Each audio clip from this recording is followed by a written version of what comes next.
don't know what it is, actually, this is the first episode of Victory Talk. Roll that intro.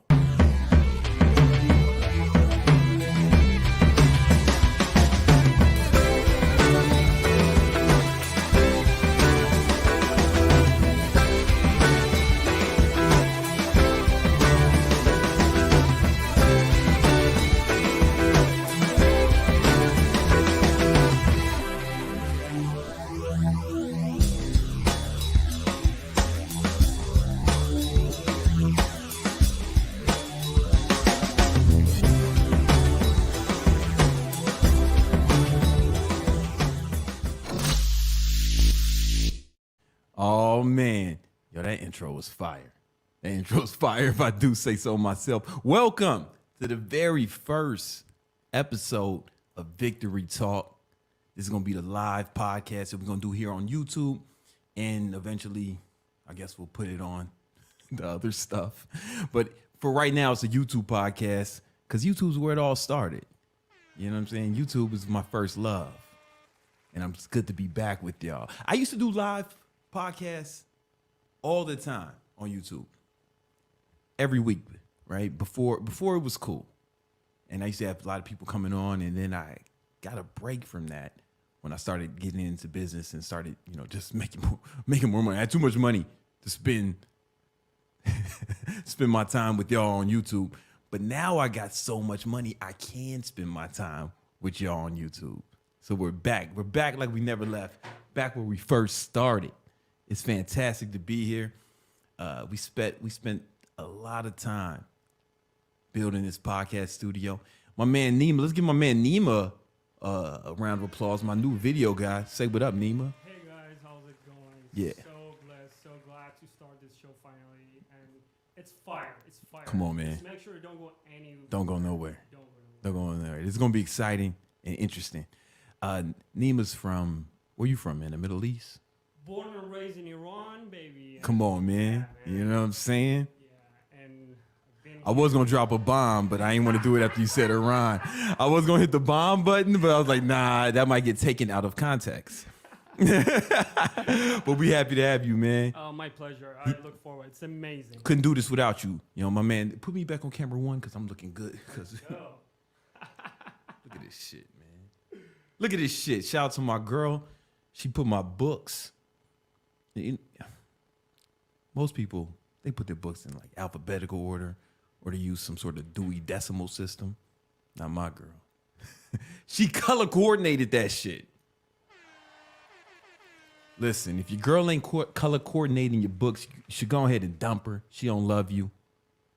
She don't care about you. And if you ain't got enough books to color coordinate, then you too need to step your game up, dummy. Use a dummy. All right. How many people we got watching? Are people watching? Is anybody watching this shit? There's a few people. I see it, man.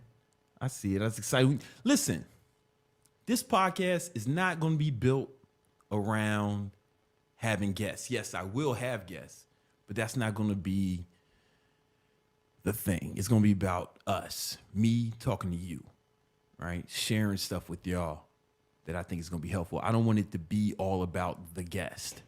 I want it to be about us, man. Pause. Right? I want it to be about us, our communication back in the old days. So we're going to have Q&As. I'm going to be saying dope shit. I see somebody say they dumping their girl right now, man. Let's give that man a round of applause. Let's give that man a round of applause. Yeah. She ain't organizing your books. She don't care. She don't care. All right.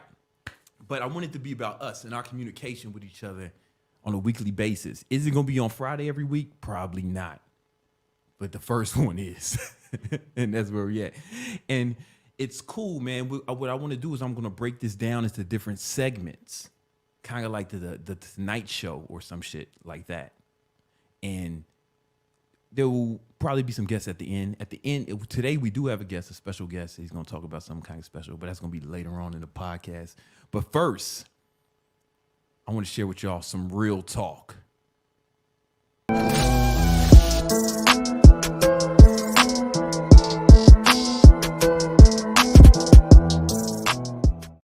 Them beats is hard, man. Like I'm over here dancing in between. All right, real talk. I want to share some stuff with y'all. We want to talk about victory because this whole podcast is about money, muscle, and mindset. I feel like if you got your mind right, you got your money right, and you strong as fuck, things are typically work out well for you in the long and short term. All right. So in this segment we call Real Talk, where I'm just gonna say some shit to y'all that I believe will impact you in a positive way. And today I want to talk about what I think are two of the keys to success. Two of the main keys for success. Before I even get into it, type in the comments, what do you think they are? What do you think the keys to success are? You know what I'm saying? Type in the comments, we'll see what's happening. What do y'all think the keys to success are? Because there are two that I think are just really, really critical. I mean, there's a lot of keys. This combination ain't easy to crack, right? But there's two that are really, yeah. I see a lot of comments. We only reading the super chats though, unless you say something really funny.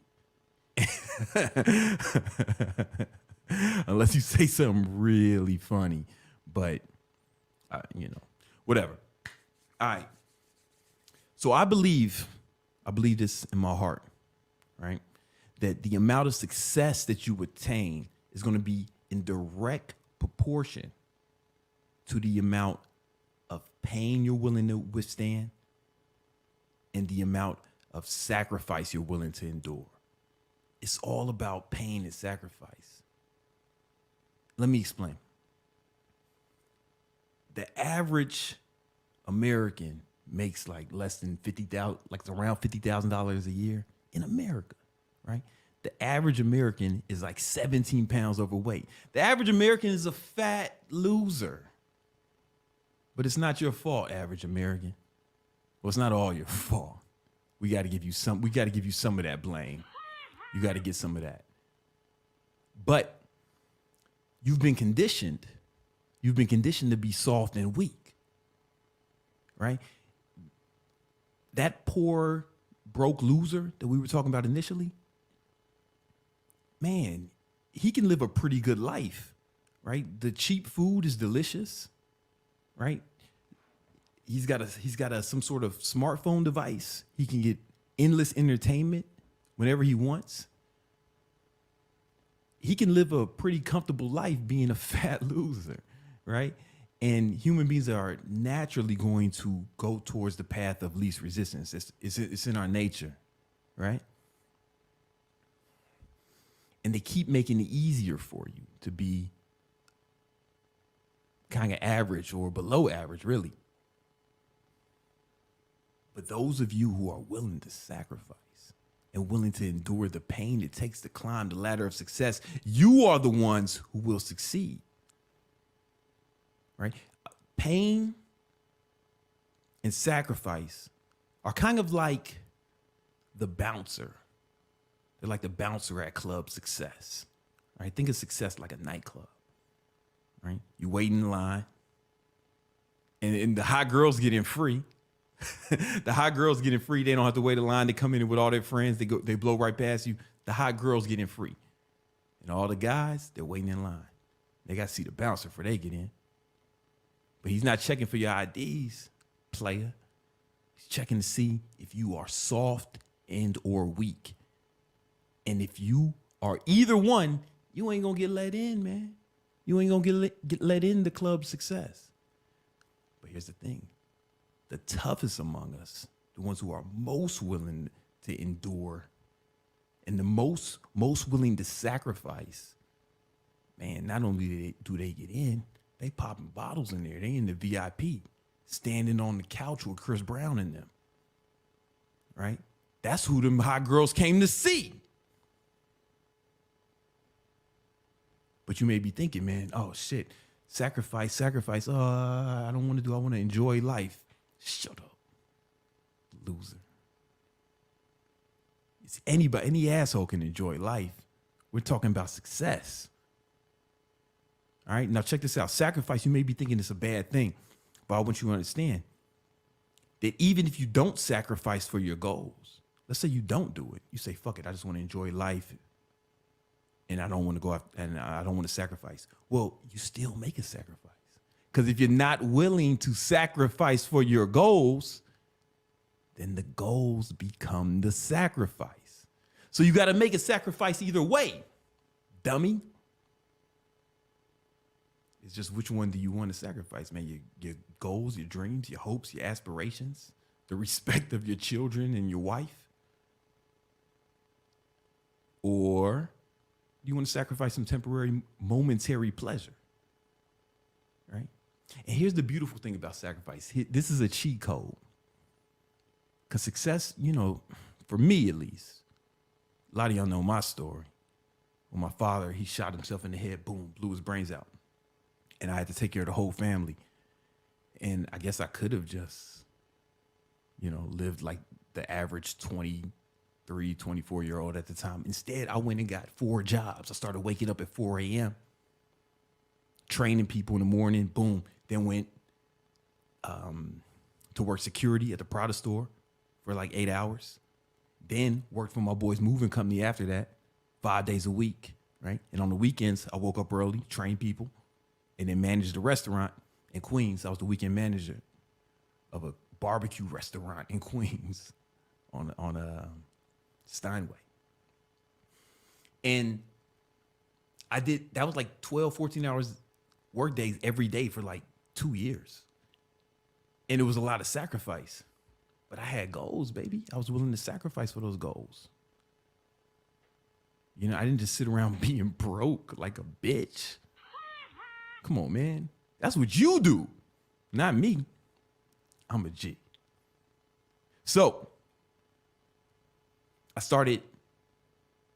was sacrificing for the goals. I missed all the barbecues, and I'm black. I missed all the barbecues, all the basketball games, all the fun entertainment, recreation. I missed out on a lot of recreation. But here's the thing: when I finally started to accomplish some things, and I had some opportunities to take part in recreational activities, I enjoyed it more than the people who were doing it all the time, because sacrifice makes you enjoy the thing you're sacrificing for more.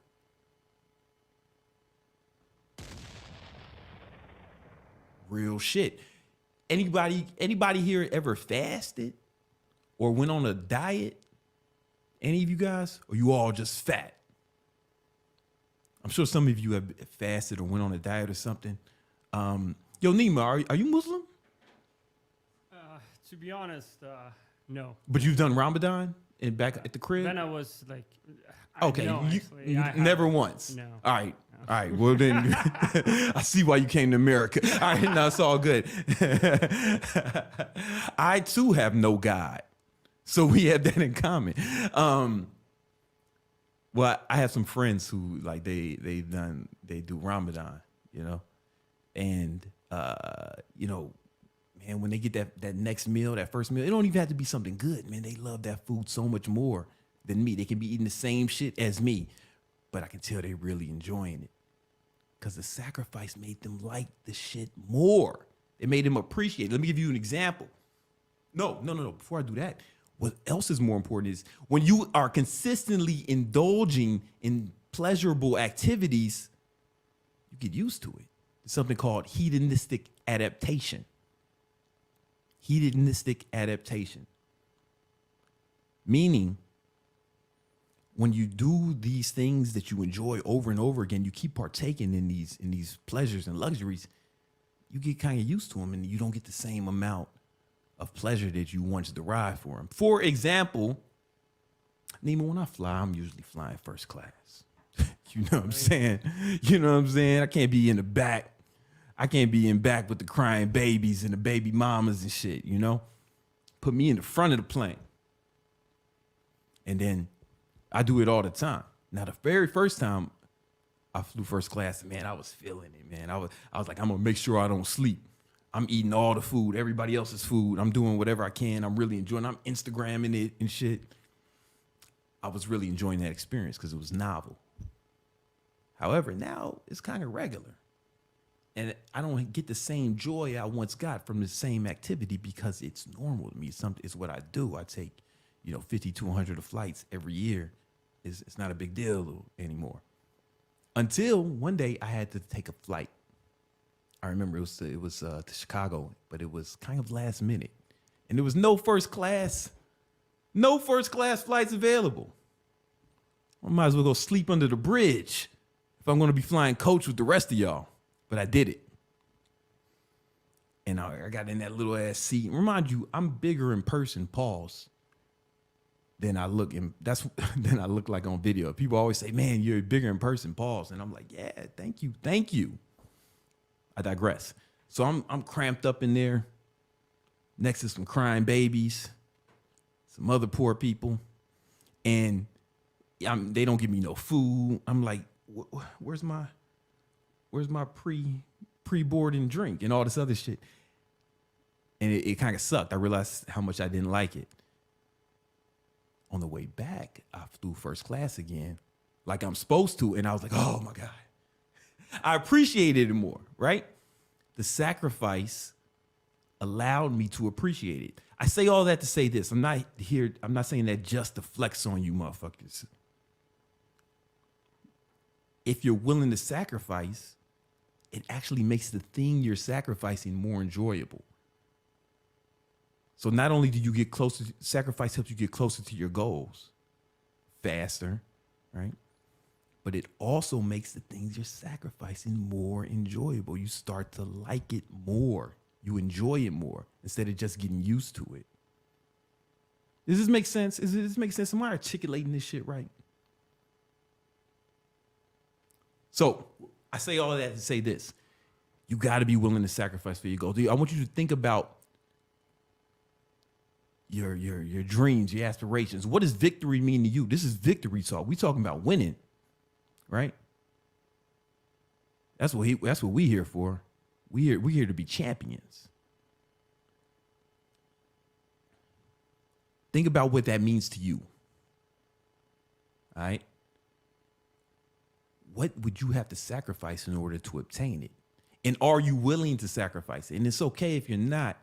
Just don't complain, don't cry about it, you know.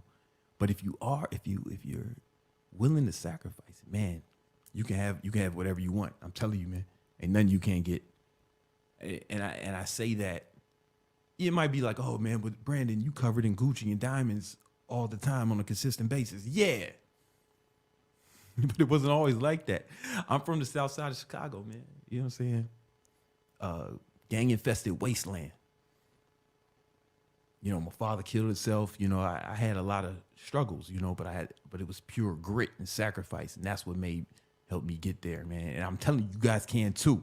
That's what Victory Unit is all about. That's what this podcast is going to be all about. Helping you achieve victory, helping you accomplish your goals.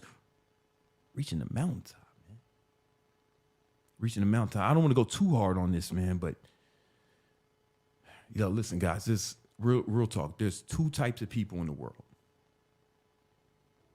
There's only two types of people. And we can classify them as pigeons and eagles, right? So pigeons, you know what I'm saying? I used to have my old, before I moved here to Miami, my old office was right by Central Park.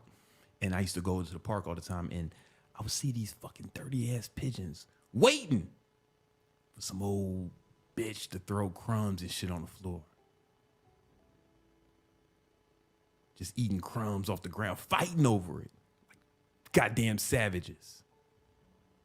Right? But, you know, and that's how a pigeon lives its life. It scavenges for things. It eats out the trash. It'll eat a pizza crust or some shit off the floor. Right? That's what it wants. It takes whatever the world throws at it, and it fights for it amongst the other pigeons. And that's how most people live their lives. But then you have eagles. What does an eagle do when it wants to eat? An eagle certainly doesn't wait for some old bitch to throw some bullshit on the floor. No. Eagle might go to the top of a mountain. Look over this landscape.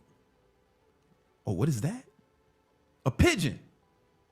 No, a salmon. A salmon swimming upstream. Eagle swoop down, snatch that motherfucking fish out the water. An eagle might snatch another bird right out the fucking sky and eat it right next to his American flags and his nest.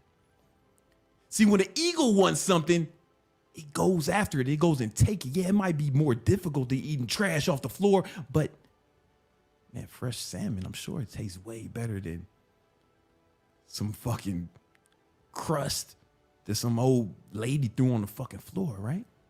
Am I right? Yeah. Now, if you have goals, if you have dreams that you want to accomplish, whatever victory means to you, and you don't go after it, that's some fucking pigeon shit right there, man. That's pigeon shit if I ever heard it. Don't do that, right? If you're really going after your goals, eat whether you hit them or not. The fact that you going after them, the eagle doesn't get the fish every time it goes after it. It doesn't kill every bird it's trying to kill, but it kills enough. Right? It goes after it no matter what. That's eagle shit. And what this podcast is going to be all about, man. It's for the eagles. And if that's you, you are in the right place. Victory Talk. Like the video, subscribe. Yo, and we got a free Discord just for the eagles. If you want some pigeon shit, then do not join. It's a free Discord. I'm going to be in there. My team going to be in there. It's free, and we're going to be helping y'all accomplish goals, talking about money, muscle, mindset, all the things that'll help you emerge victorious in life. You notice I didn't say women in there? Because if you got those things, man, you won't have to worry about women. All you'll have to worry about is keeping them off you. You get your mindset, your muscles, and your money right. You gonna need Thot Repellent when you go outside. Thot Repellent. That's gonna be my next business. After I make all of y'all champions, I'm gonna make some Thot Repellent because you're gonna need it. Keep them off you. You're gonna need it. But it's not a large enough market for my Thot Repellent idea. Not yet. Not yet. Not yet. Nima, can we do we got super chats and shit? Yes, we got super Oh chat. man, can you read them? I don't like to read in public. We still figuring this shit out. This is episode 1, baby. All right, so we got. Can you put it on the screen like they do on Fresh? Yeah, How does Myron and them do it? We should have took lessons. We was Actually, tripping. we got FitX here. FitX, what up, homie? What up? That's the big dog. Yeah, That's the we homie. got- What'd he say? He just said, what'd he say? He just said greatness. Yep. There's a lot of truth in that statement, brother. And we got income to. He just gave some money. That's cool. That's cool. That's cool. Oh my god! So we got here. Yo, you the goat. This is lit. Oh, that's my man Obi. I know Obi, man. You know what I'm saying? We out here. And we got Karsten Kerlefsen. Yeah. What'd he say, man? He says, clapping chicks and watching my boy Brandon. Clapping Friday. cheeks and watching Brandon. Let's go. That sounds like a good way to spend your Friday afternoon. That sounds like the appropriate way to spend your afternoon. Word.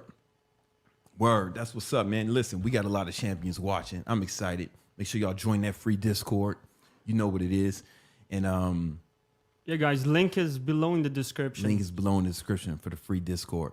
All right, cool. Now we got a segment I want to call Habits of a Winner. Let's roll.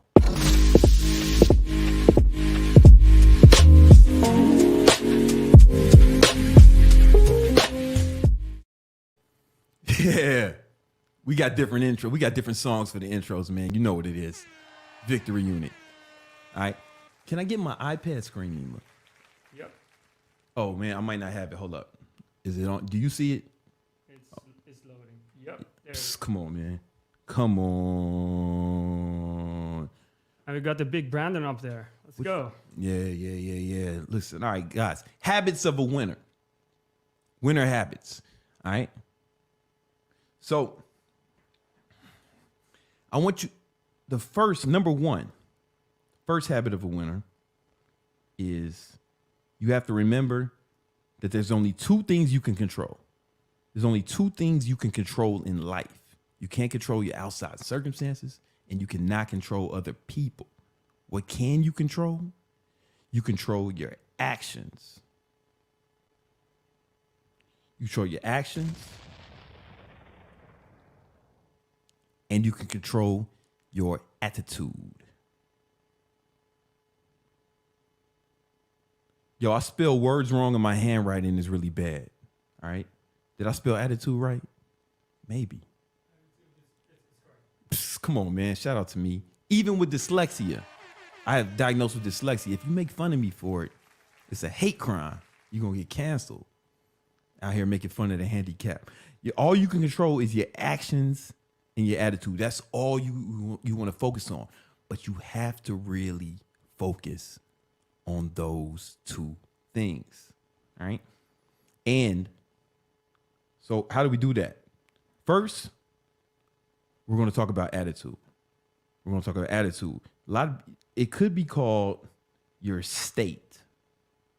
So something called state control.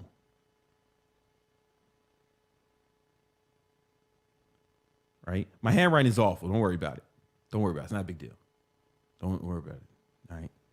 I write like a toddler who just got out of prison and said, hey, he got out of prison immediately, decided to drop some acid and then go on live stream, start a live stream called The Victory Talk. All right, state control. How do you control your state? So when we say state control, when we say state, we're really meaning your state of mind, right? So happy, sad, jealous, angry, victorious. These are emotions, but they're really just states. Does that make sense to you guys? I hope you guys are getting that. Now, in the past, I used to let my state be controlled by outside circumstances. That's what most of y'all doing now. You letting the outside world, somebody says something about you, you get all bent out of shape and mad, or something happens. Oh, it's raining outside. Now I'm sad. That's what most of y'all do. Cool. Let's cut that out. There's 3 ways to control your state. Boom. One, the first way is with your body. Pause. Right? So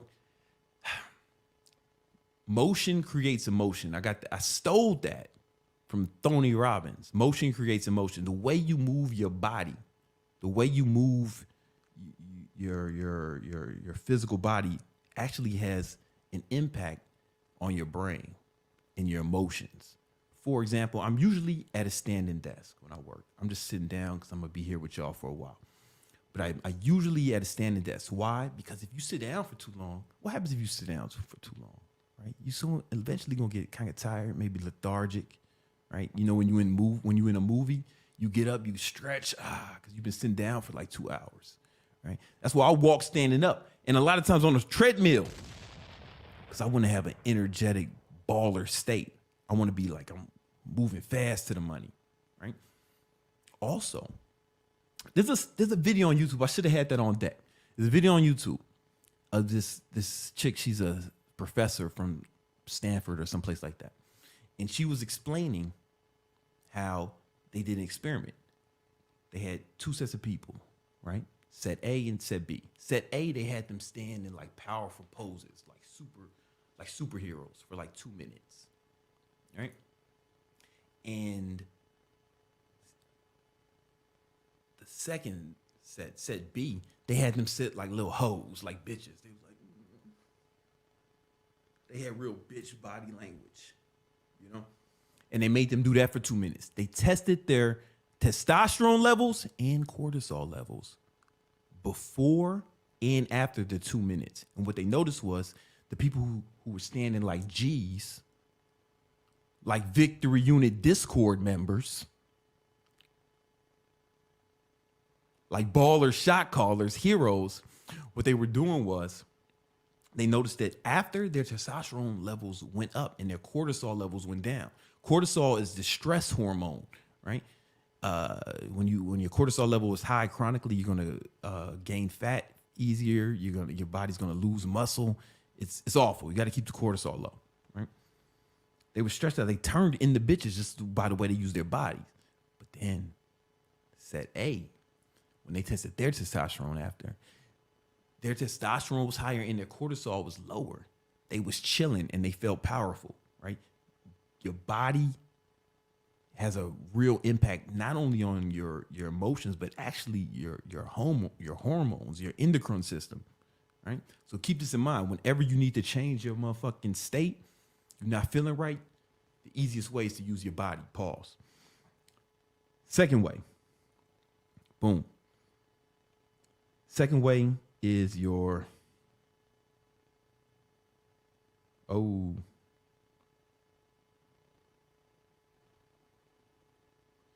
did I spell this word right? Environment. I have dyslexia. I was diagnosed with dyslexia. If you make fun of me, you are getting canceled. I mean, the R and O just. Where were you at? Yeah, environment. We're good. I mean, what is it? Yeah, it's all good. Environment. So it's gonna be ENV. Yeah, VI. VI. R. Oh. Yeah. There you go. That is what dyslexia is, though. Like you mix up words. I mean, mix up words, mix up letters. You know, it's whatever. It's a disability. I was still able to get a lot of money, man. So imagine what you can do with a good brain. Right? So you change your environment next time you want to change your state. For example, have you ever been in a room and like a baby or a puppy came in the room and it was all happy, wagging his tail and shit, and you see the people light up? Have you any of you experienced that? Well, that's because there's two parts of environments. Not only the place you are, but also the people you're around. Right? The people you're around can change your environment. Right? You know, my son, he's 5, and I just bring him anywhere. He comes in, man, he lights that whole place up. Right? But then you also have those people, they enter a room and they suck the fucking life out of it. Right? Shit gets heavy when they're in there. Everybody stops talking. Nobody wants to be around them. Right? You got those people. Some of y'all are dating them. Right? They can change the whole dynamic. Right? So the people you're around can affect your state. So it's very important that you're cautious who you spend time with. Anyone who's toxic, anyone negative.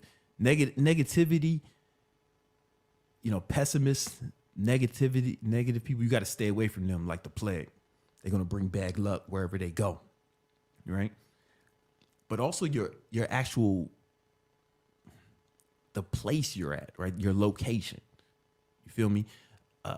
You know, man, this apartment, I don't tell y'all exactly where it is, but it's in Miami, right next to the ocean, man. I'm feeling real good.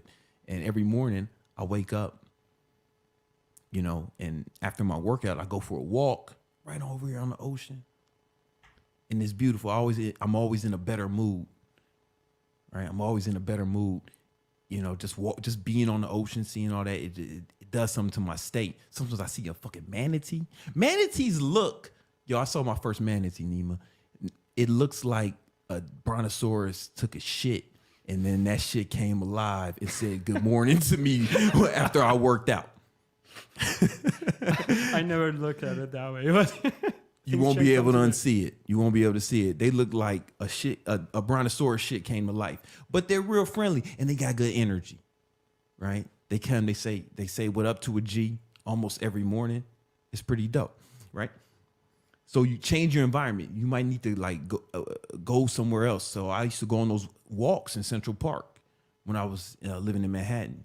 Right? Whatever you need to do to change your environment, get around people. But you can also be this person, the person who uplifts people when they walk into a room. We'll talk more about that later. You know, your body environment.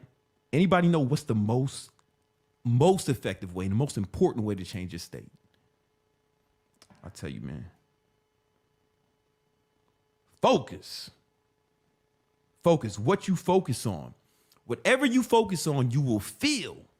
You will feel whether it's real or not. Whatever you focus on, you're going to feel whether it's real or not. Let's do an experiment. Type 1 in the chat if you got a pet. Type 1 in the chat if you got a pet dog, cat, salamander. I know some of y'all got them exotic pets. If you got a python, pause. Or if you got maybe you got a little rodent, like a little gerbil or something.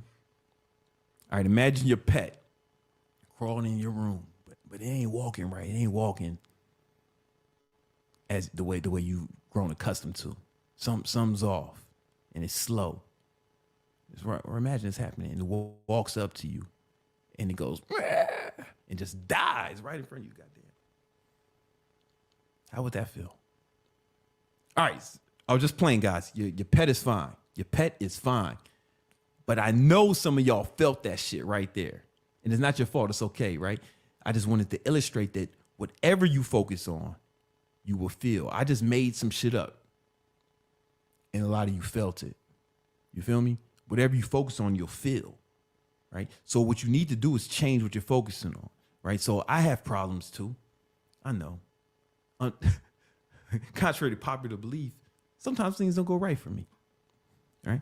But I focus on what I want to do next, where I want to be. Always keep focused on where you want to go, not what's going wrong, right? When my father killed himself, shot himself in the head, I could have focused, oh, I ain't got no dead dad. I ain't got a daddy, blah, blah, blah. Instead, I focused on what?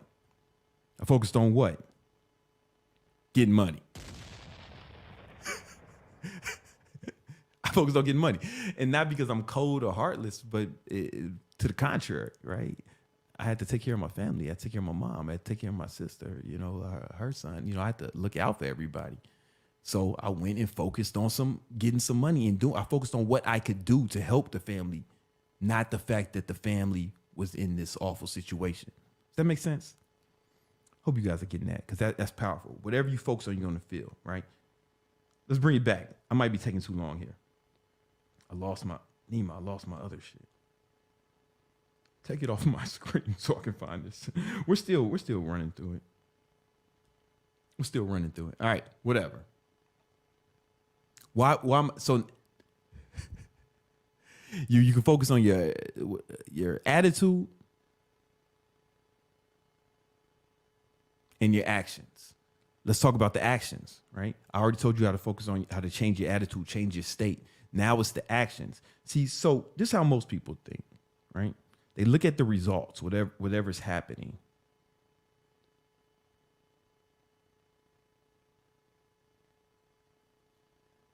And they let that control their state,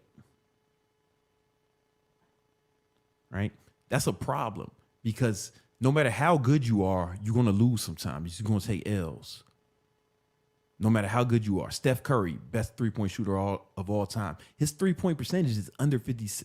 This motherfucker's missing most of his shots, like quite literally. But you think he focuses on that every time? Nah, he focuses on winning, right? So what do you got to do instead? All right. What you want to focus on is your actions. So you want to think about what actions do you need to perform to get the results you want, right? You need to focus on that 100%. 100%. And if you focus on actions, the results will take care of themselves, right? But here's the thing. Just because you're focusing on the actions, let's say you perform the actions that you're supposed to accomplish. You perform the actions you're supposed to perform to accomplish a goal, all right? That doesn't mean you're going to win. That doesn't mean that you'll get the results you want. But there's a factor that a lot of people don't take into account. The state you're in when you take those actions plays a big role. That was dyslexia right there. I was about to make the A before the T. That's how this disease works. Anyway, the state you're in before you take the action will impact the quality of those results. For example, some of you guys presumably have gotten blowjobs before. Presumably. Not all of you. Some of you are losers. I get it. Some of you have. Now, those of you who have, what's a better blowjob? When the girl is excited, in a real positive state when she does it, or one who's doing like, I don't wanna, do I got to? I do. Or they make you put a condom on or something, right?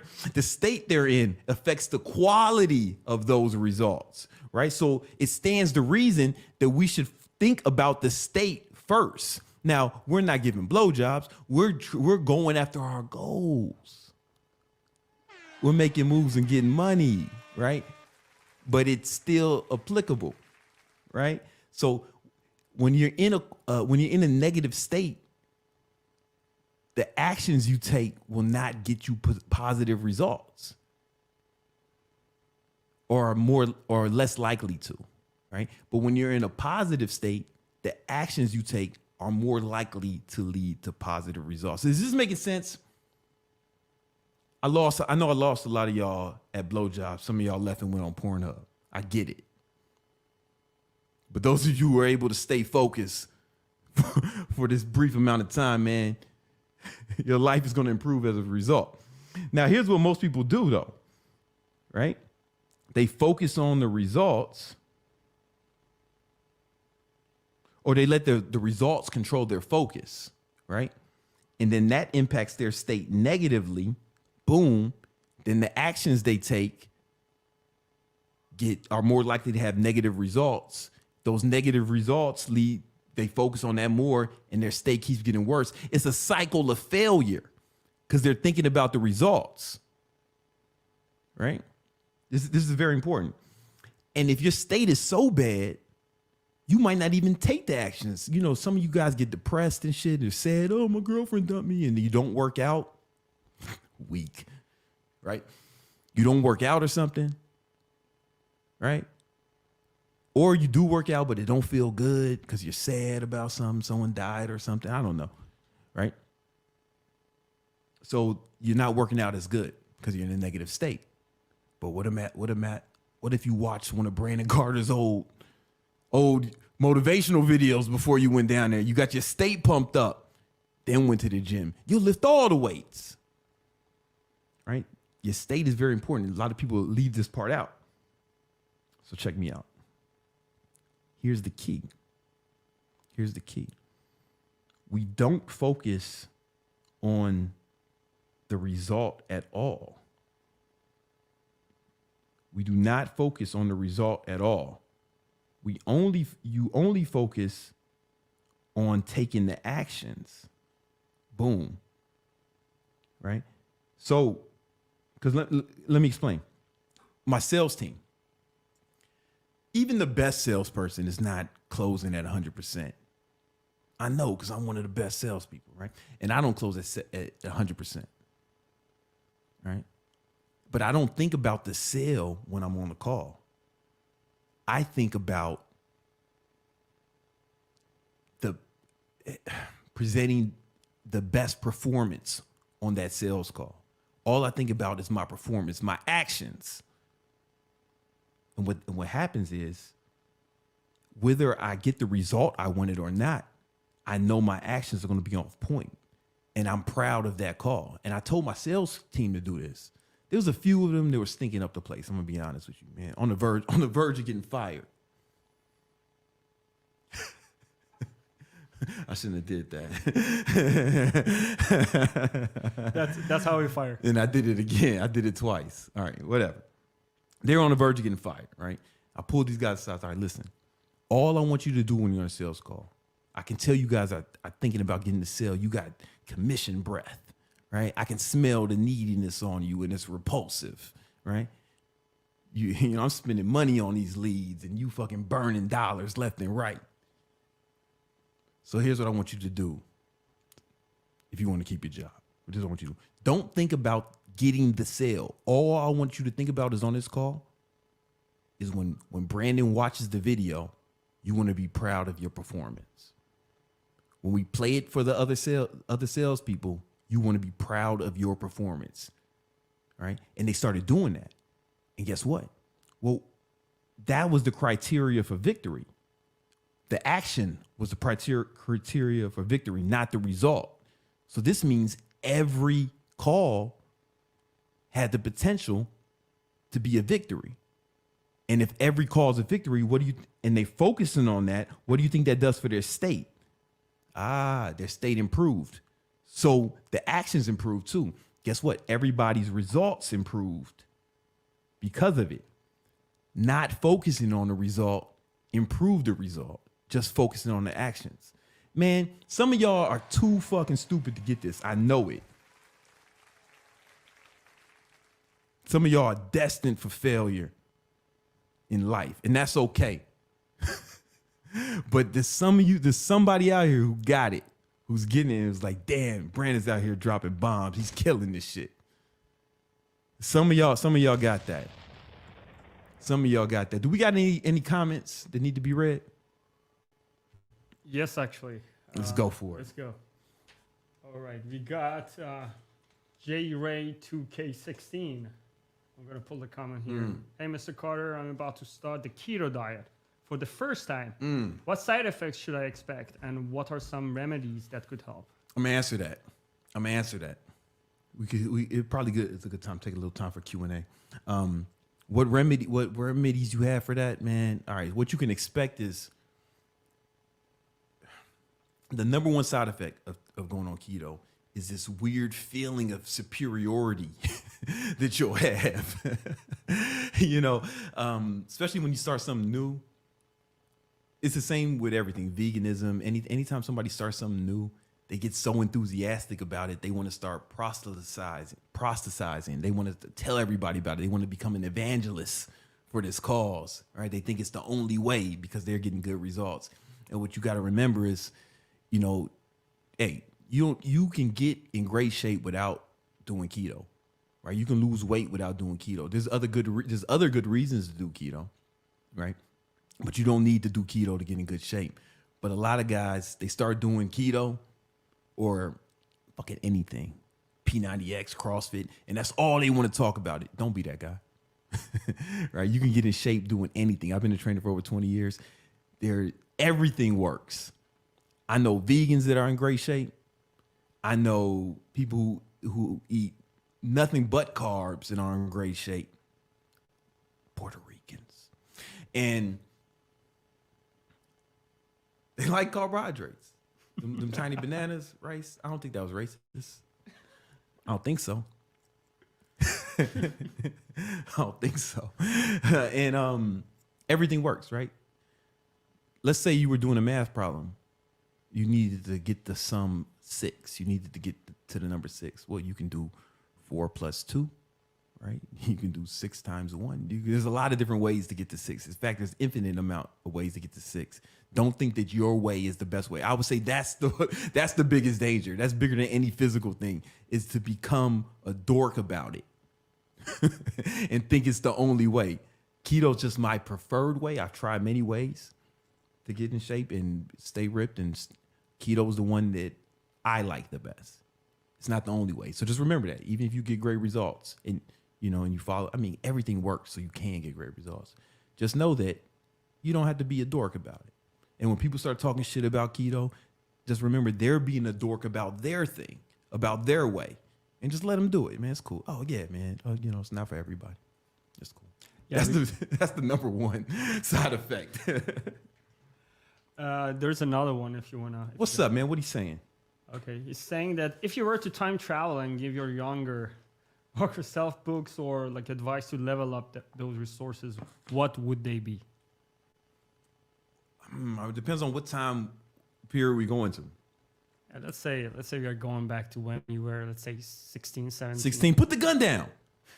It's not worth the risk. You got your whole life ahead of you. Nah, if I was 16, I would tell myself, the thing is, whatever you told that motherfucker, he wouldn't have listened.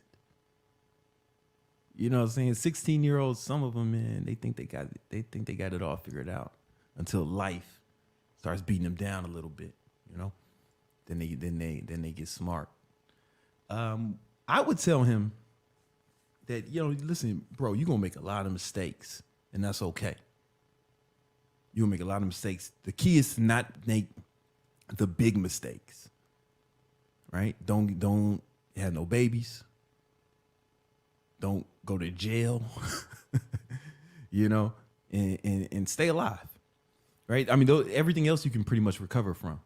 You know, like I was able to circumvent each one of those successfully until adulthood. But man, some of those was narrow escapes. I'm gonna be honest with you. Statistically, I probably should have had all three of them happen to me a few times. But I narrowly escaped it. It was just dumb luck. Or the one above, Ty Lopez, was looking out for me. You know what I'm saying? What else you got?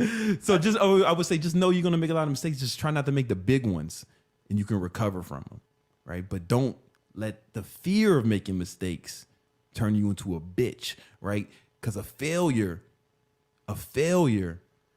is better than a bitch. Because a failure can recover, right? Everyone fails, but a bitch will never win. If you just a bitch, if you a hoe, you'll never win. You'll never seize victory, ever, right? Because you're too scared. You're too scared. But like, if you're willing to fall, if you're willing to fail, if you're willing to look dumb, if you're willing to sacrifice, and you don't quit, eventually you'll win, no matter how many failures you have, right? Persistence is undefeated, right? So I would tell them something to that effect. All right. There's more, but I think we are kind of... What time is it? I got some time. Okay, we got a few minutes. Okay. There's a suggestion there, like... Carlos is asking to have a collab with Jay Waller. They think they would be cool. Oh, yo, Jay, that's my guy. Also, thank you. Amber is also watching. Oh, Amber's watching. Yeah. What up, homie? That's the homie right there. But, do we got any more? Is there any more questions, or is that it? More questions. Or more from the super chat. Yes. Super chat. Let me okay, there's one here from Terrence. What up, Terrence? Saying, assuming your current calorie deficit is 1,600 calories, let's say I burn 400 calories. Is it correct to say I can afford to consume 2,000 calories, or stick to the 1,600 calories based on your macros? I ain't know Terrence is gonna give me a math problem.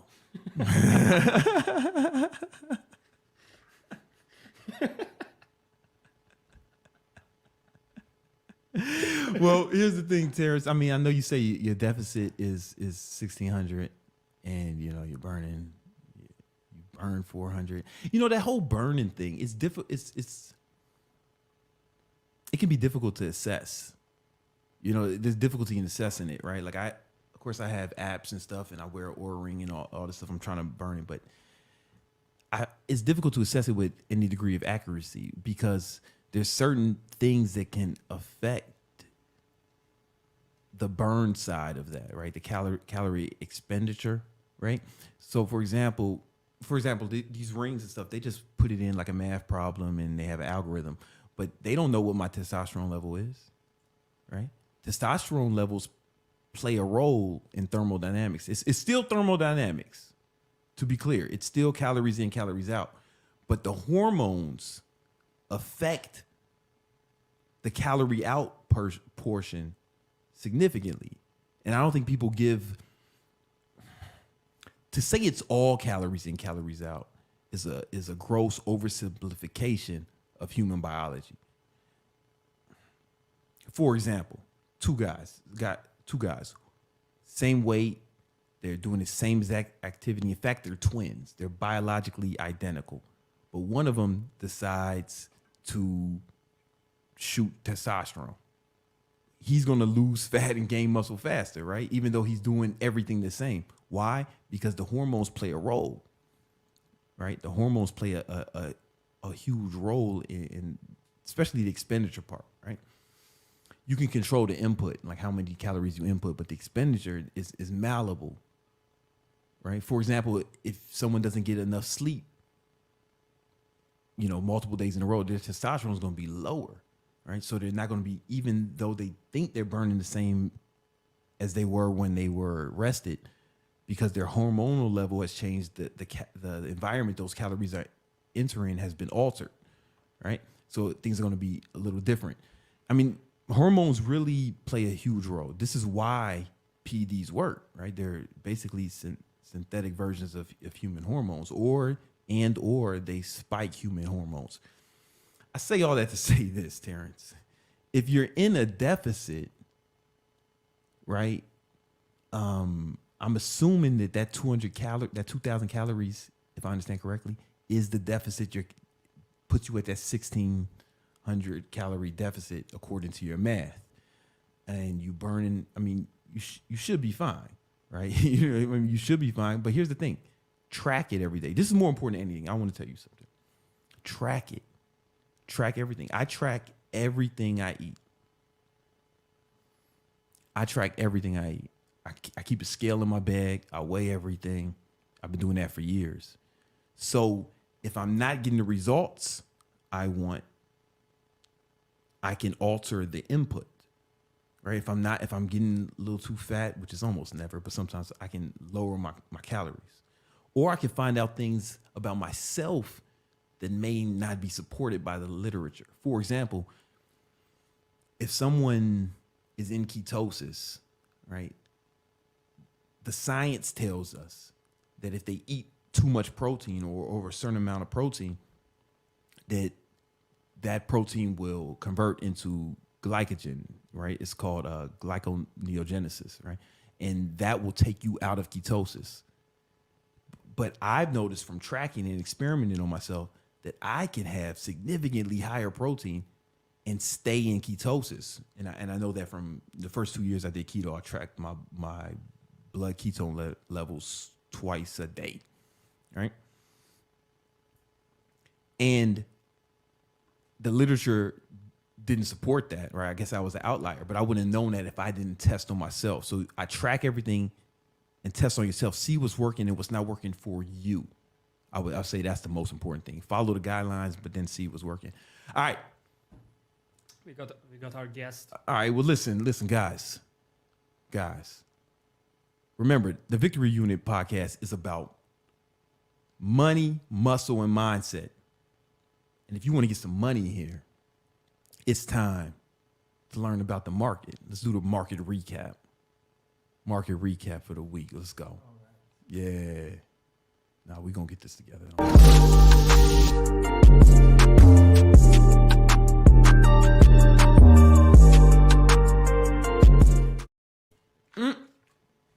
Yo, what up? All right, so let's talk about getting money.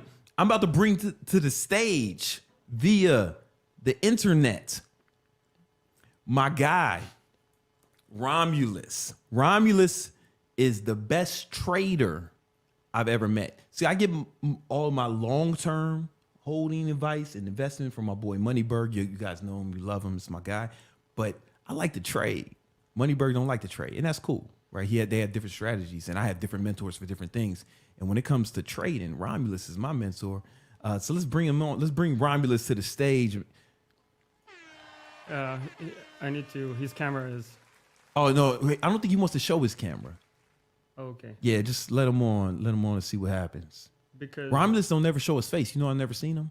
I've been taking his advice and getting mentored him for years, and I never seen him. Romulus, what's up, buddy?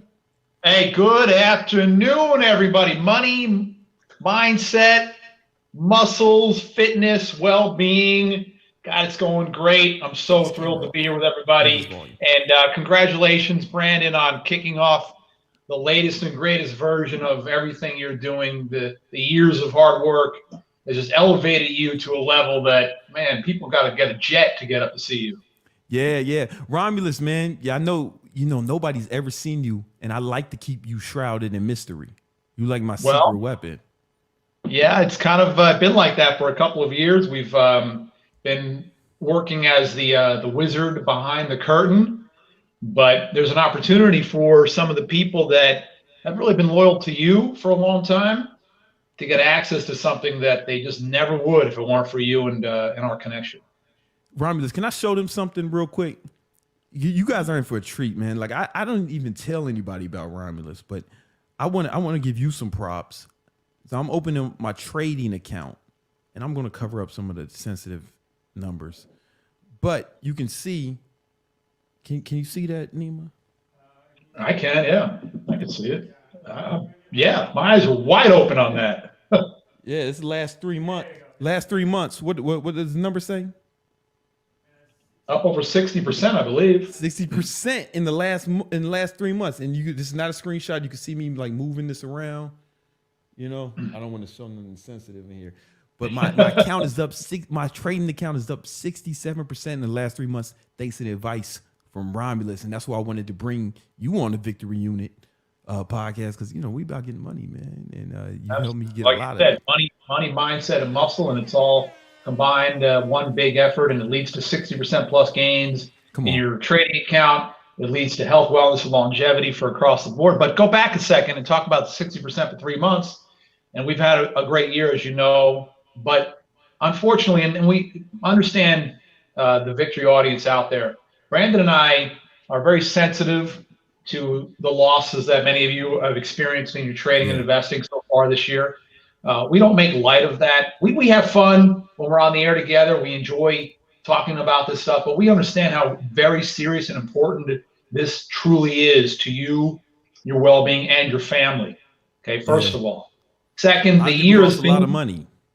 People, Brandon, have lost a lot of money so far this year.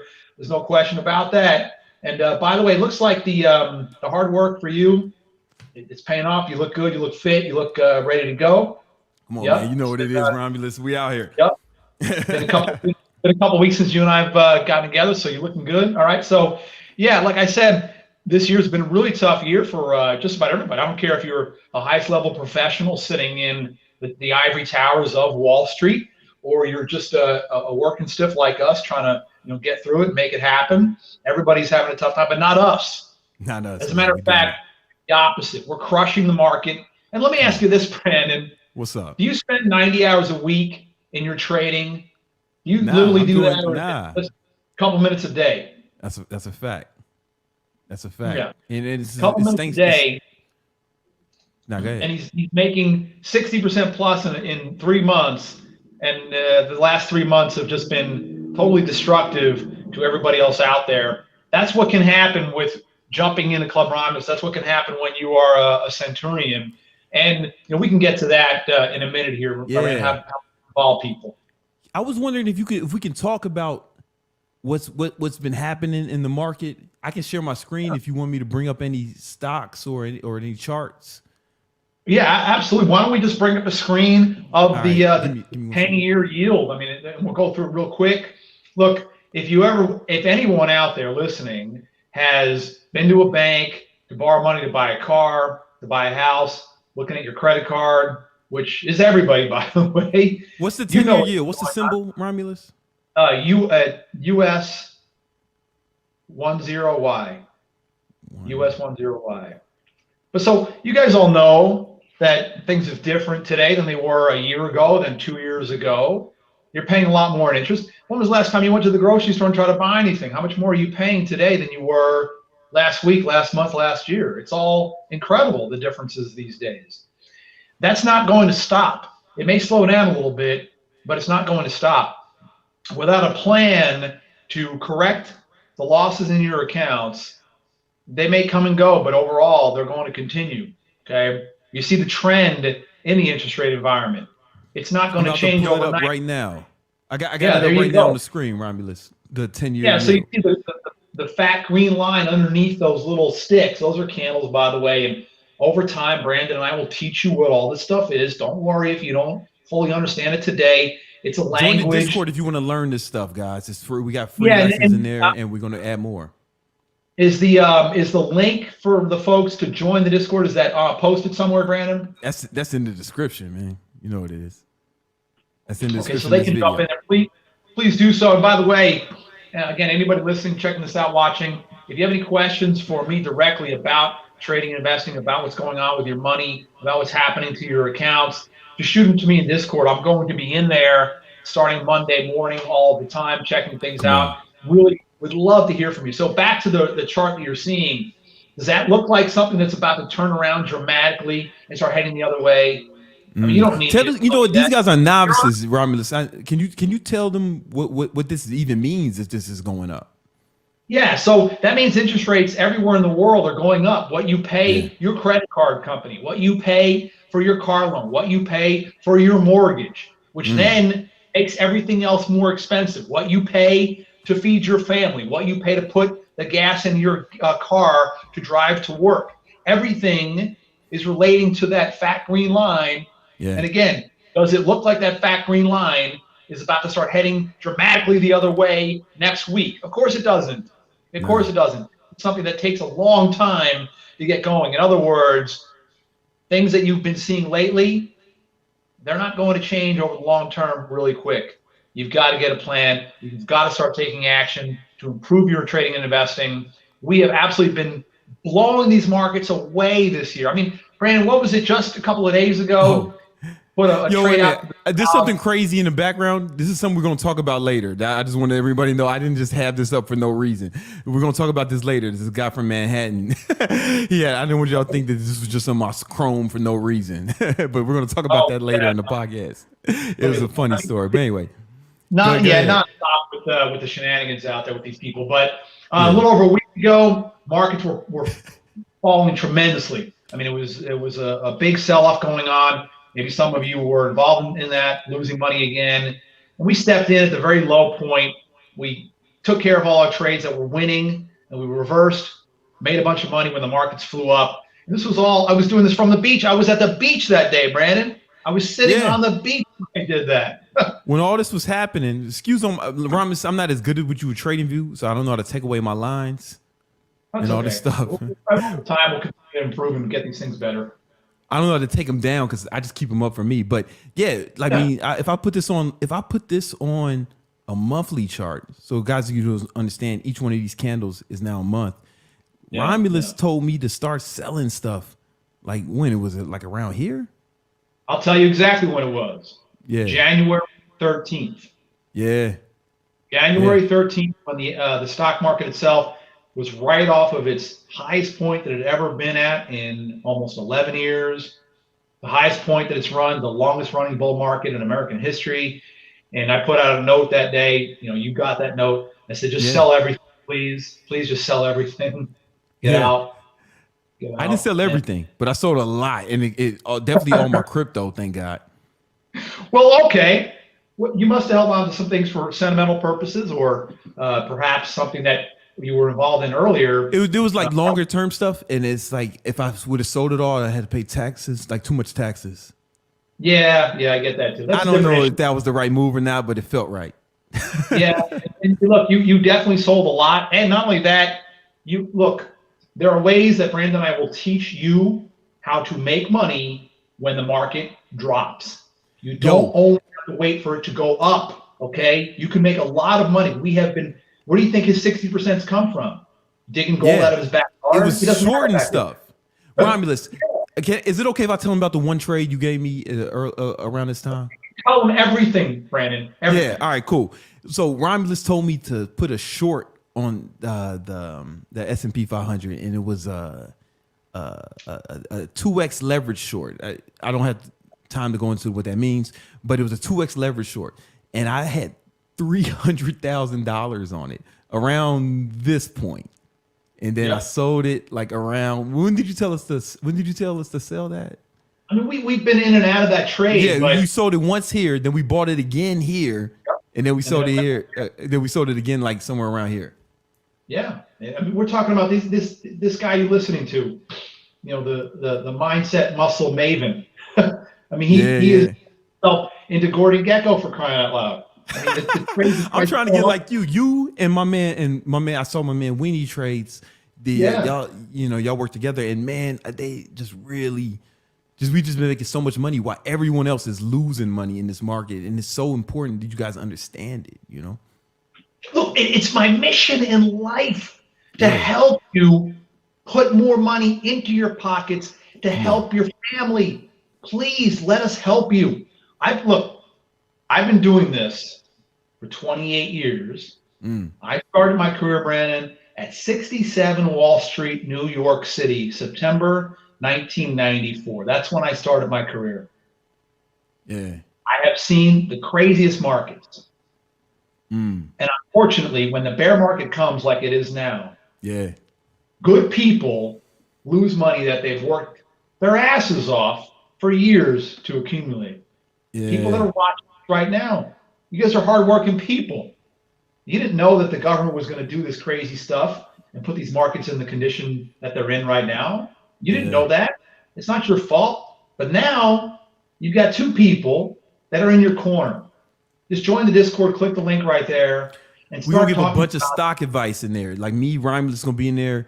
The homie Yeah. Lee, he trades, he be helping out. You know, it's free. It's free because we really want to help you guys get some of this money traded. And I mean, I've made so much money this year trading, Romulus. Get connected. We'll start talking and teaching, and we'll all start going on a learning journey together. I want to invite a bunch of you every Thursday night, which was last night.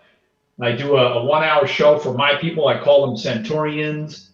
I do a 1 hour show. I'll invite you once. You can come in once to check it out. Yeah. Just come on a Discord and say, hey, Romulus, can I come into Thursday once? I want to see what this is all about. And we'll let you in.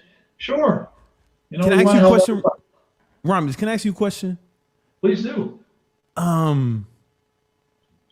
What can we do to is there a way we can actually just give them show the people now what happened in the stock market last week? Just if you have any synopsis of how things that went over the week, kind of like a recap. Yeah, so if you change your chart from a monthly, put it on a daily, and it's doing that, no problem. I'll go through it. Again, the markets have been falling all year, but they don't drop all at once. It doesn't go nonstop. It comes and goes. It ebbs and flows. Sometimes it goes up a little bit, then it goes back down. Well, up until about a week ago, it had been dropping a whole bunch real fast, real furiously for several days in a row. This was going on from the middle of late September until late last week. And we were betting against the market. So we were profiting as the market was dropping. And again, we'll go through all of that over the next several months, how that works, how it operates, so you can learn how to do it as well. But the markets are dropping. Brandon's making money. I'm making money. All of my Centurions are making money. And then right there on that very low day, which was Thursday, October 13th, you can kind of click on that day right there. That big fat green candle there. Where am I at, man? I want to make sure you don't Go to the 13th of October. Okay. And things had dropped in the morning. And I was on the beach at the time, but because I followed the markets for so many years, I have a good sense of these things. I sent out an alert, said, okay, let's get out of all our negative bets, which are called shorts, by the way, just so you know. Let's exit all shorts and let's go long. And it was on the very low tick, like it was a few dollars away from the lowest point that the market has been at in years. Do you understand this? Yeah. I mean, the market's been selling off all year. We really caught it at the bottom. Like we were shorting everything, and we were shorting everything from way up here, caught it at the bottom, and then started going long. And we reversed everything, then we went long, we made a bunch of money again as it flew up for that day. And again, that's what bear markets do. They don't drop overnight, instantly. Things don't typically crash. It goes through a process. It takes many months, sometimes years, like the dot-com crash. Some of the people watching may remember what happened then. Some people, I know, Brandon, you were around trading and investing in 08. I wasn't investing, man. I wasn't investing. I was struggling, bro. That's when I was working 4 jobs. I was right after my dad killed himself, right? So never again. Never again, bro. Never again. Let's never do that again. So, but it doesn't happen overnight. It does take several months, sometimes years. And along the way, sometimes stocks go up for a few days or a few weeks. And that was one of those times. So we're able to exit all of our shorts, all of our negative bets really quick, and then go long. We kept we grabbed that rocket ship up, and now we've been profiting again. This was another great week. We just closed out this week here a couple of days ago, put out a text alert. I remember this one. It was a quick one. Put it out at about 10 a.m. Eastern, And then I went for a bike ride, 30-minute ride. I came back. I was up 11% in 40, 50 minutes, something like that, and got out. And that was it. I put the trade in, rode my bike, made 11%, and came back and got out. Come on, man. It's amazing, man. I just want to thank you for all the help you have, and I thank you for actually like coming on and talking to our guys about the market, my team, and Romulus actually joined the free Discord too. He's gonna be in there answering your market questions, your trading invested questions. Me and I'm gonna be in there too, posting my wins, my trades, and you know what I'm saying. If you're excited about getting some of this money, which you should be, I'd imagine that's why you're here. Yeah, look, I'm going to appeal to your sense of family. I'm going to appeal to your sense of all the hard work that you have been put in so far. Please jump into that Discord. Please start asking us some questions and checking things out. Please put a little bit of effort. 1% effort in will yield a 99% result. Okay? 1% of your effort will yield a 99% result. No, we're not working 90 hours a week to get the results that we have. Okay, we can show you how to do this a few minutes a week. That's all it's going to take. And I'm telling you right now, you become a centurion like Brandon is. Come on, man. It will change your life. Come on, man. Let's go. Listen, guys. Join the Discord. Let's learn how to trade, man. How to get up, because we making money while everyone else is losing it, and we want to help you all too. Romulus, thank you so much for joining us, man. I really appreciate it. Excited. Thank you, guys. I'll see you in the Discord starting Monday morning. Let's go ahead and take all that money from everybody else and put it in our pockets. Have a great weekend. Let's go. Awesome. Hey, man. Give my man Romulus a round of applause. That's exciting. We got another segment coming up, though. That was the market recap. But now I want to talk to y'all about the book of the week.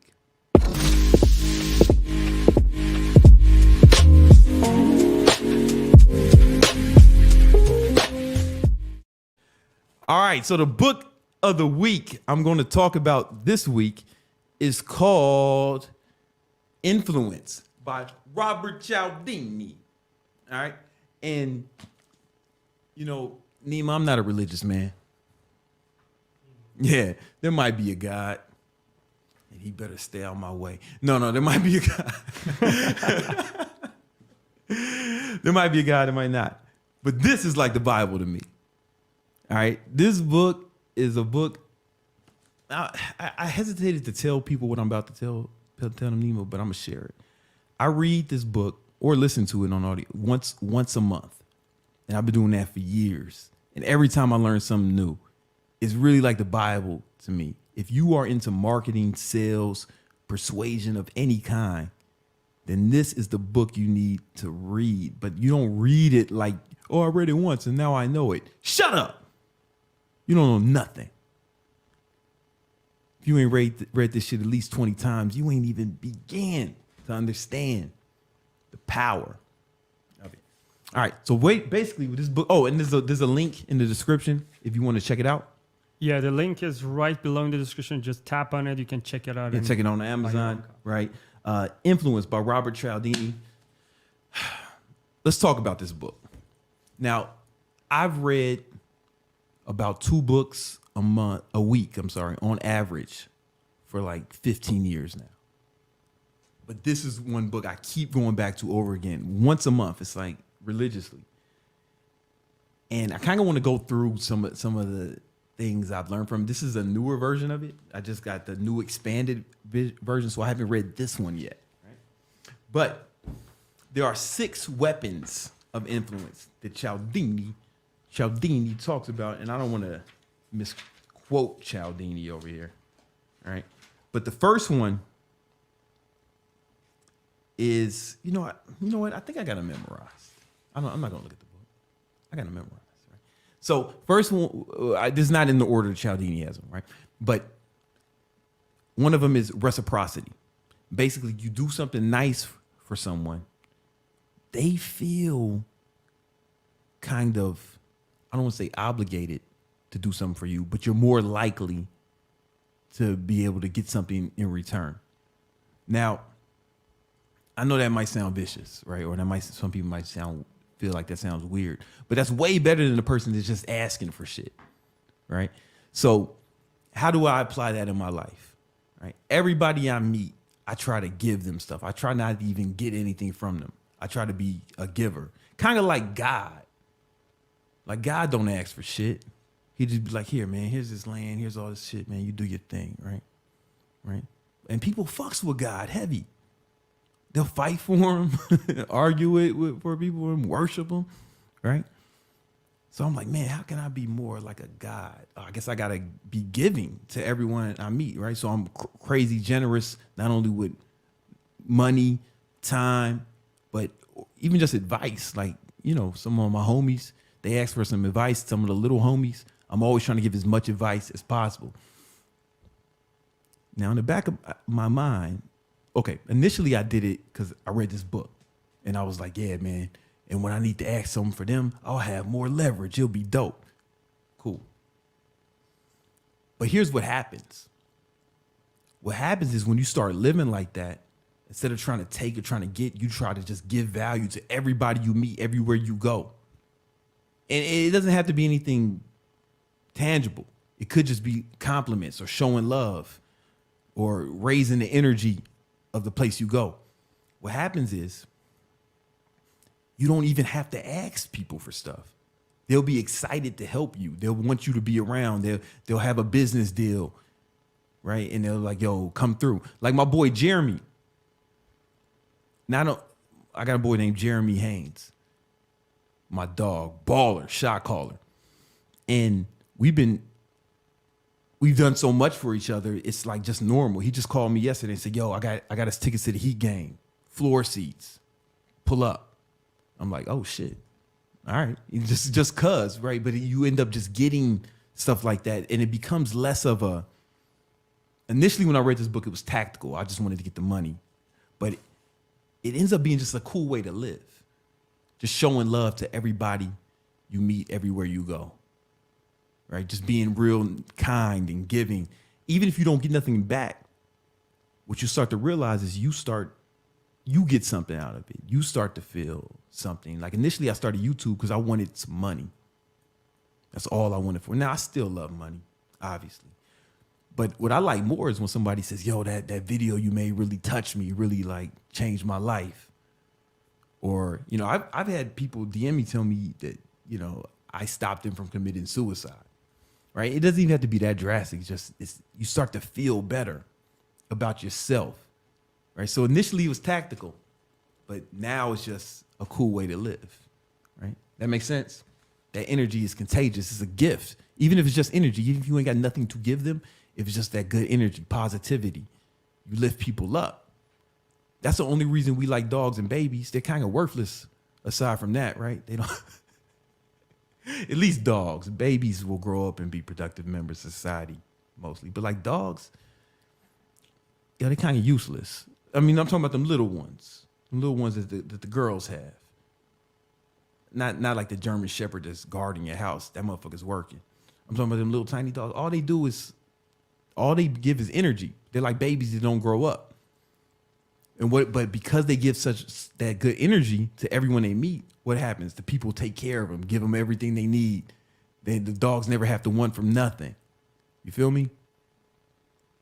You can be like that baby dog, but more like a God. You know? So there's that part, right? But then another law of influence from the book. I'm trying to do this shit off the head. You know what I'm saying? So we got reciprocity, right? We got authority. This is a big one. Authority. So they talked about an experiment that was in this book. There's some I remember vividly. They had the same guy. They did this one guy, but they put him in two different circumstances. Well, it was the same situation, but they dressed him different. Right? So they would have him cross the street when he wasn't supposed to, and they were trying to see how many people would follow with him from afar, the researchers. And they had him dressed kind of scraggly, you know, in some of the experiments, and almost nobody following him. They put the same guy in a business suit, right? And almost everybody would just follow him into the street without looking, right? It's subconsciously people respond to authority, but not just authority, the symbols of authority, right? So if you're trying to be persuasive, right? If you're trying to be influential, then it's really critical that you present yourself in a way that, you know, will convey that, right? So it depends on who you're trying to persuade, though, right? So, you know, a lot of places, I'll give you an example for my sales team. We have a dress code on sales calls because they do it on Zoom. You can't show up in a hoodie or basketball shorts. You got to show up in a collared shirt, clean shave, haircut. I'm inspecting them like I'm a drill sergeant inspecting the uniform. And when I started doing that, what happened? Nothing else changed. Their sales rates went up. We made more money. Everybody made more money. How does that affect us? Anything you have, the more presentable you are in a way that's like can be, I'm trying to say this delicately. You know, authority another word for authority is status, right? Like the status of a president, he also has authority in there, right? So it's, when you see me, for example, with all the Gucci, diamonds, APs, watches and shit, this ain't for the hoes. It's for you. Pause. Right? Because I know, let's say I'm trying to sell you something, right? I want to sell you something and it's going to be something that's going to increase your income. Now, first of all, it's going to be good because, you know, I'm nice. I'm nice with this shit, right? But if you're going to buy something, if you're going to try to learn how to get money from someone, that person needs to walk the walk. They need to see it, right? They need to feel it. They need to look at you and be like, oh, I want that. Or if he did that, maybe he can teach me. And it can be like, it's not even just with that. It's even with, before I was like flexing with like all this shit on the internet, I was in good shape, right? Well, I was selling fitness shit. So I had to have a certain status, a certain authority, right? And because I had that, people were like, okay, we can take this guy seriously. And I had like good tactics and proofs and testimonials and things of that nature that would back it up, of course. But initially, people watched it because they say, oh, yo, look at his 6-pack. I'm sorry, 8-pack. Look at his 8-pack, right? And that was what bring him in. But you still got to prove yourself after that, obviously, right? Otherwise, you're a scammer, and it's got to be real, right? But initially, to be persuasive, man, you gotta walk the walk, and you gotta be authority. You gotta have a certain level of status and or authority within the realm you're trying to be influential in. Does that make sense, Nima? Am I articulating this sufficiently?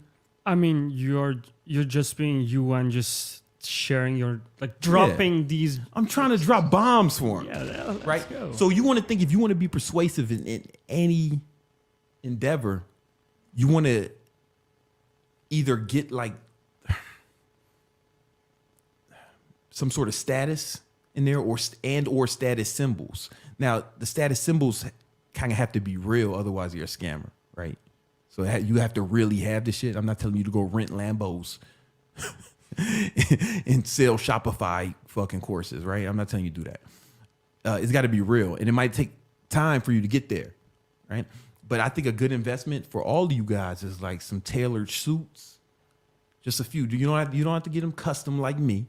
You don't have to get your suit custom made like me. You know, it'll walk for you, crawl, right?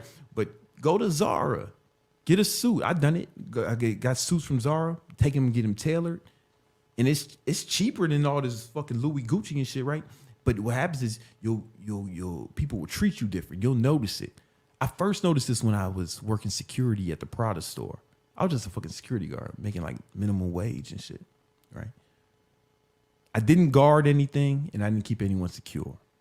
It might be why they fired me, right? But I would notice when I would walk around Soho in that suit, They didn't know it was like a uniform. They just thought, oh, this guy's got a sharp suit because, they tailored it for me. People would like move out of my way, treat me different. I got people saying yes, sir to me and shit. High school people, they treat you different. And that's when I was, oh, what you wear can be influential, the way you present yourself. So I see a lot of guys, they out here trying to get money, or they say, yo, man, how can I be more successful? Well, first of all, you look like a slob. You are doing the exact opposite of what I've been saying for the last 15 minutes. You dress like a bum. Your beard is all fucking wacky. Go get a haircut, hippie. You look like a pothead. You look like Lil Uzi Vert. For no reason. Now, and it depends on the context you're in, right? Like if you are a gang leader, if you're trying out for gang leader of your set, then maybe dressing like that would be appropriate.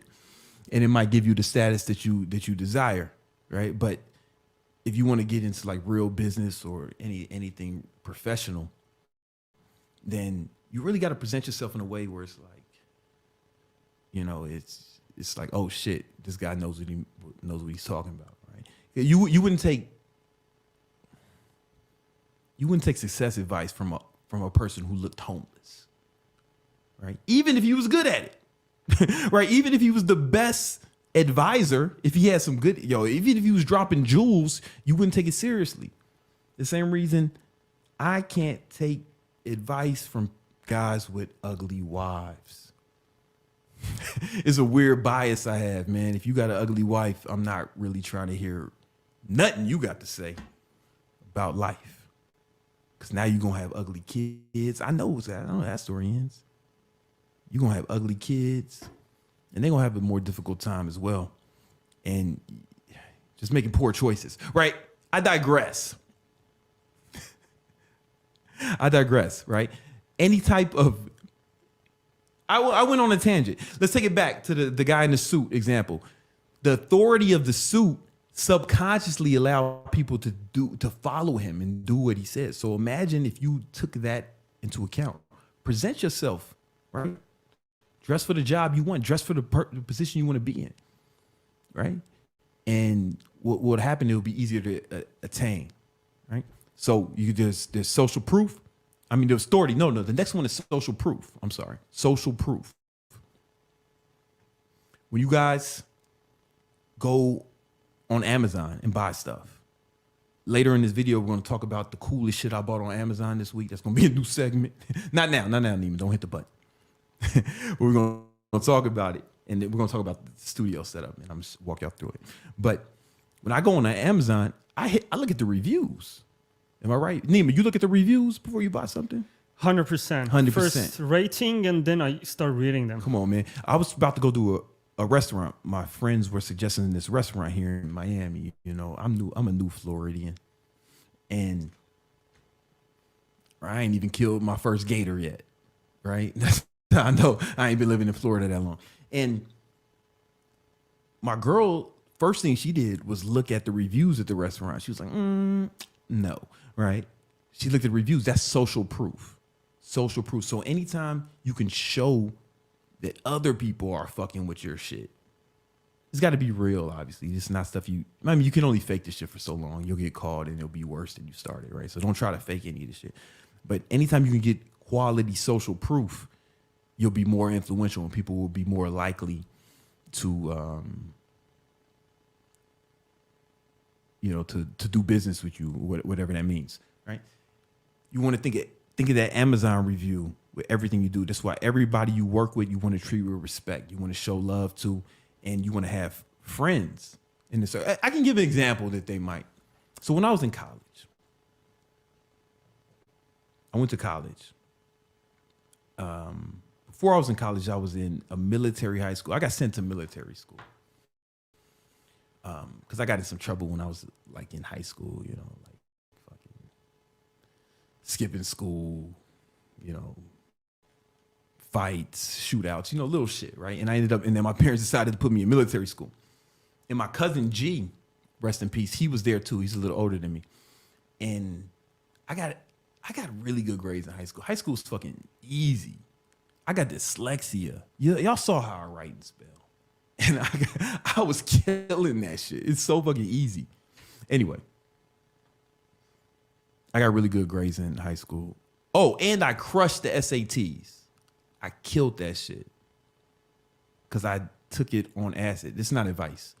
I did acid the night before, and then I took my SATs, and I was still kind of high, and I got like crazy high scores, and I thought, man, maybe I can take them again and get even better scores sober. Nope. Took it a few times sober, and I could not replicate those results.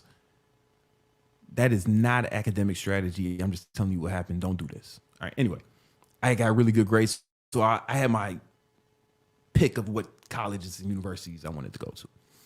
And yo, it was my cousin G who told me to go to Howard University, right? Because he was there. And I could have went to any school. Like every school I applied to, I got accepted, you know? And I went to him just because he said do it, right? What is that social proof, right? And when I got to Howard, remember, I was at all boys military school. So I wasn't like good with girls. I was still kind of nervous because I had been a bunch of dudes, all the high school, pause. So I said, you know what? I'm just going to meet women, just be cool with them, just meet women instead of trying to have sex with them. I'm just going to meet as many as I can. So I set a goal. This is me at 17. I went to college when I was 17. I told you high school's easy. And I'm 17 years old, so I set a goal to introduce myself to 5 girls a day, right? Check this out. By the time the first semester was over, everywhere I went, there was a bunch of girls saying hi to me and what's up to me, and they knew me, you know? What do you think that did as far as social proof for me, right? It was like they all giving me Amazon reviews, like, oh, this dude's cool, right? And that led to different kind of successes in college, you know what I'm saying? Right? So I say that to say, man, you want to really master that with you yourself or any product or service that you're trying to get people to exchange currency for, right? It's wildly important and wildly influential, right? And then another one is scarcity, right? Scarcity. That was one of the other laws of influence. People don't respect things that are in abundance, right? Things that are in abundance, people don't have this, they don't hold in the same regard. They want the things that are rare. You feel me? Right? You don't want the girl that's been with every fucking guy, right? Do you? Like, that girl's easy. You don't want her. Do you, Nima, do you? No, I see if there are no common values and you're not shooting for stars. Come on, man. I don't care, man. Yeah. So it's like that with anything, right? Diamonds don't have a whole lot of utility within themselves. They're rare is the main thing. And that's why drug dealers and guys like me going through midlife crisis is buy diamond watches, right? It's just because they're rare, right? So you can't never be too available. You can't be too easy. You can't be too eager, right? He explains it better than me. I'm running out of time. I'm talking about this book too much. I love it so much. I love this book, right? And then the next two are consistency and liking, but I don't want to go over to it. I spent too much time on this book. Buy this book, read it, master it. I don't know too many ballers who haven't read this book. I'm sure they exist. I just don't know who they are. All right. That's the book of the week. And now, what's the next segment? The next segment. Do we have chats? We do have some questions. Yeah, let's take some questions. Yeah, let's go. I got the Heat game later, man. All right. Which one was it I was looking for? Oh, okay. This one, I think we kind of answered this in this segment. This was from the previous segment. Mm-hmm. So Parik Cheat Basenta. Hopefully I didn't book Oh, it. that's Splash Man. What up? Yeah. So what are your fave books for 2022 and what are you currently reading? Yeah, the best books I read 2022 is a book called, there's 2 of them. One is called The Status Game. I forget the name of the author. And another one is called,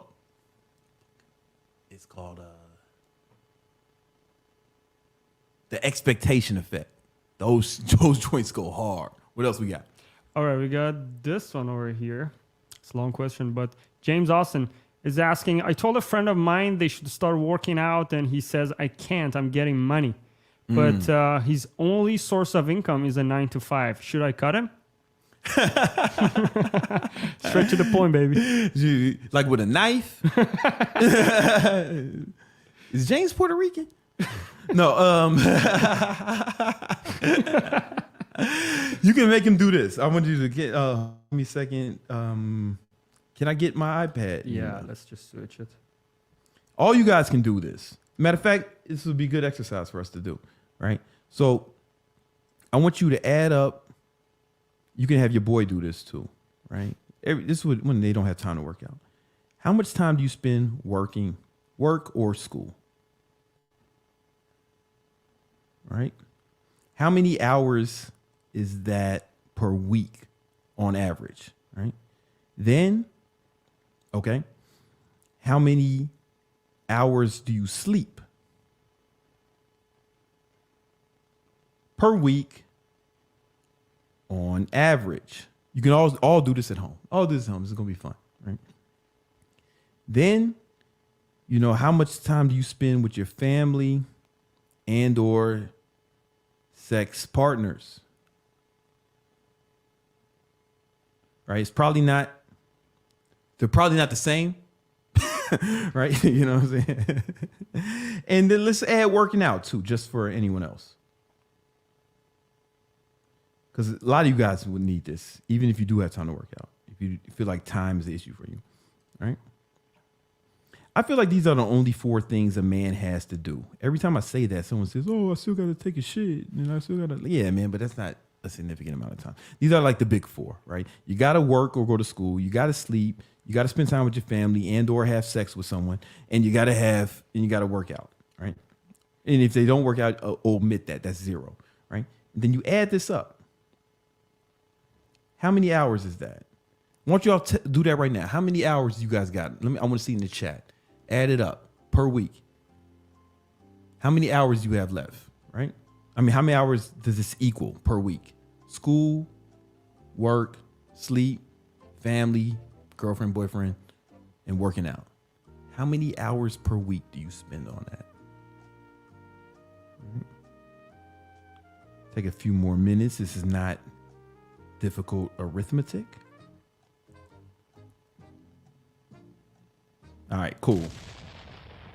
Now we want to subtract that from 168. Why 168? Because that's how many hours there are in every week. So when you subtract that from 168, how many hours do you have left? Go ahead and type that in the chat. How many hours do you have left? Make your boy do that. How many hours you guys have left? Right? You can. I don't need my iPad no more.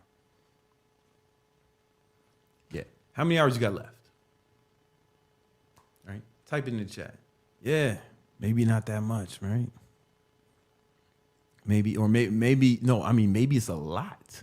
Maybe you have a lot left. I want y'all to think, man, like, what the fuck, bro? How many hours you wasting? How much time you wasting? Right? If you feel like you're wasting time, you feel like you want to get ahead in life, I got a free course, a free mindset course. I probably should set this on onset. I got a free mindset course in the Discord. It's called High Value Alpha Baller. The title was a joke, but until it wasn't, right? High Value Alpha Baller, and it's 100% free mindset course. It's really good. It's in the Discord, all right? Hit that up. Man, y'all got a lot of hours left, man. Y'all need to be getting this money. Y'all need to be getting this money, all right? But now I want to get into this new. Wait, we got super chats. Another ones. Yeah, we got. You wanna? Yeah. What are you talking about? So the man is saying, "Do you still have the High Life website?" Nah. Been rocking with you from early. That's what's up. Shout out to you, man. Nah, we retired that, man. That was back in the day, man. But and this one, Ricky Webster is like, "What days do you lift weights in a week, and what are your cardio days?" I do cardio. All right, check this out. I lift weights every day unless life stops me. I do full body workouts. That's not advice. I've been working out for over 25 years. I can handle more volume than the average person can. So I just wait till life makes me not do it. And I do cardio every day, but I don't do high intensity interval cardio anymore because I'm old. I just walk. I just make sure I get about 20,000 steps a day, and my Oura Ring tracks that. All right. We running out of time for the segments, man. I got a new segment. I wanna get into the segment called Ballin' or Fallin'. Let's go. Yeah, ballin'.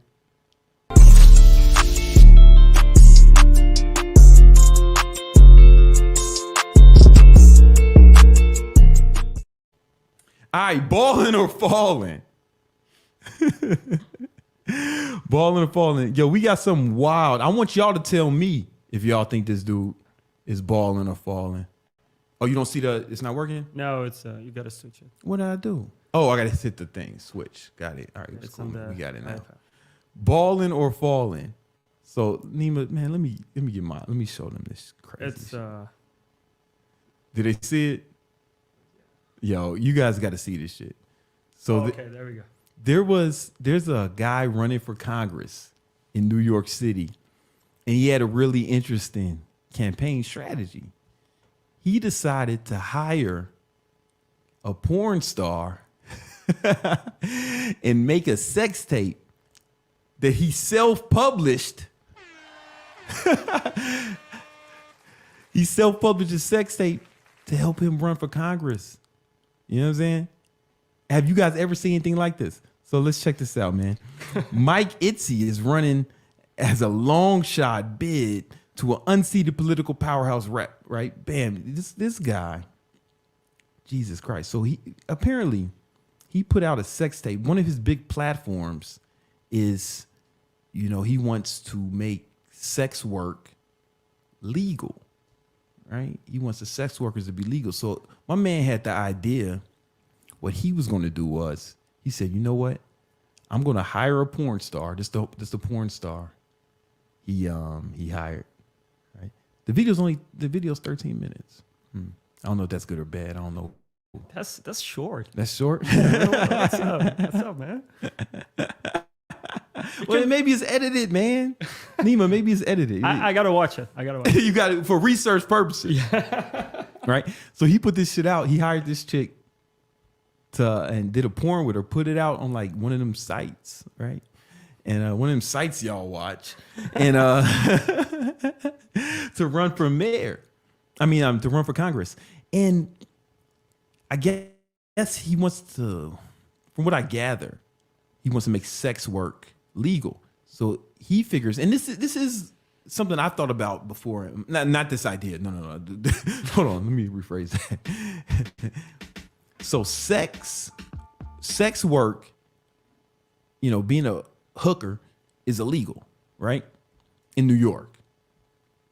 And however, you can hire a porn actress, have sex with her, film it, and then put it on the internet. What's the difference? No, for real. Like, what's the difference? Straight up. I don't know if I know what the difference is. And I guess that's the point he's trying to make as he runs for Congress. You know what I'm saying? Leave it to New York. And this the chick that he went and got. You know what I'm saying? You guys can make your own assessments. You know what I'm saying? Maybe, man, he just wanted it. He was like, yo, you know what I'm saying? This is the chick you got, and she's been doing porn for quite some time. I'm gonna have to ask Sterling Cooper about this. That's my boy. But you guys let me know, man. Is this guy balling or falling? Is this guy balling or falling, man? As long as we film it, we good, David says. Yeah, apparently, right? Because it's illegal otherwise. It's illegal if you don't film it. It's illegal if you don't film it. That's why my man says, interesting, I didn't know you did live streams. Yo, me neither. You know what I'm saying? What's this guy saying, man? Go ahead. The previous one or this one? Oh, this one right here. I read that one. This one, low IQ detector. Oh man. Yo, he's saying Big Brandon live streams been following you since the tiny apartment workout videos. Oh man. The apartment wasn't that small. I only showed a part of it. The Yeah, you've kitchen been was getting this a smaller. lot. I mean, people think that apartment was small, but Nah, it was a one bedroom. It was a one bedroom in Queen. I mean, I guess it's not big, right? But it wasn't like tiny. But I didn't show y'all everything. But the kitchen was small. I'm gonna be honest. Yo, them New York kitchens are small. Is this guy balling or falling? What are they saying in the chat? let's see. Type it in the chat, guys. I guess this is interesting. I don't know, man. I don't know. All right, you can take it off my screen for a second. Okay. Cause we got another balling or falling that I want to know, man. If you think this guy's balling or falling, let me get the screen, man. You can go ahead. Let me give me my screen back, man. Nah, it ain't working. Yes. So before I get into this, Mr. West, I'm from Chicago. I was born and raised in Chicago. Kanye West was born in Atlanta. I want to be clear about that. He was born in Atlanta. I'm not. Nope. He was born in Atlanta. So Balenciaga, he lost his deal with this big brand, Balenciaga, because he was talking trash about the Jews, Jewish people. I don't think I said that in a respectful way, right? But he was saying stuff that was anti-Semitic, and he's been talking reckless for a while. Chase Bank stopped working with him. He got kicked out of Chase. Andrew Tate ain't got nothing on him. You talking about getting kicked out of stuff. Kanye West got kicked out of Chase Bank. He lost his deal, and who knows how many millions this loss, man. It's like I don't really know what to make of this. I don't know if he's balling or it looks like he's falling to me. Look like he ain't balling. Let's see in the comments. What y'all seeing in the comments, man? It doesn't look like he's balling. And it's like, I'm gonna be honest with you. I know Kanye West has bipolar, right? And what we're watching, and I'm not trying to excuse it. In fact, I don't even claim him as a Chicagoan. He's from Atlanta. Never forget that. All right.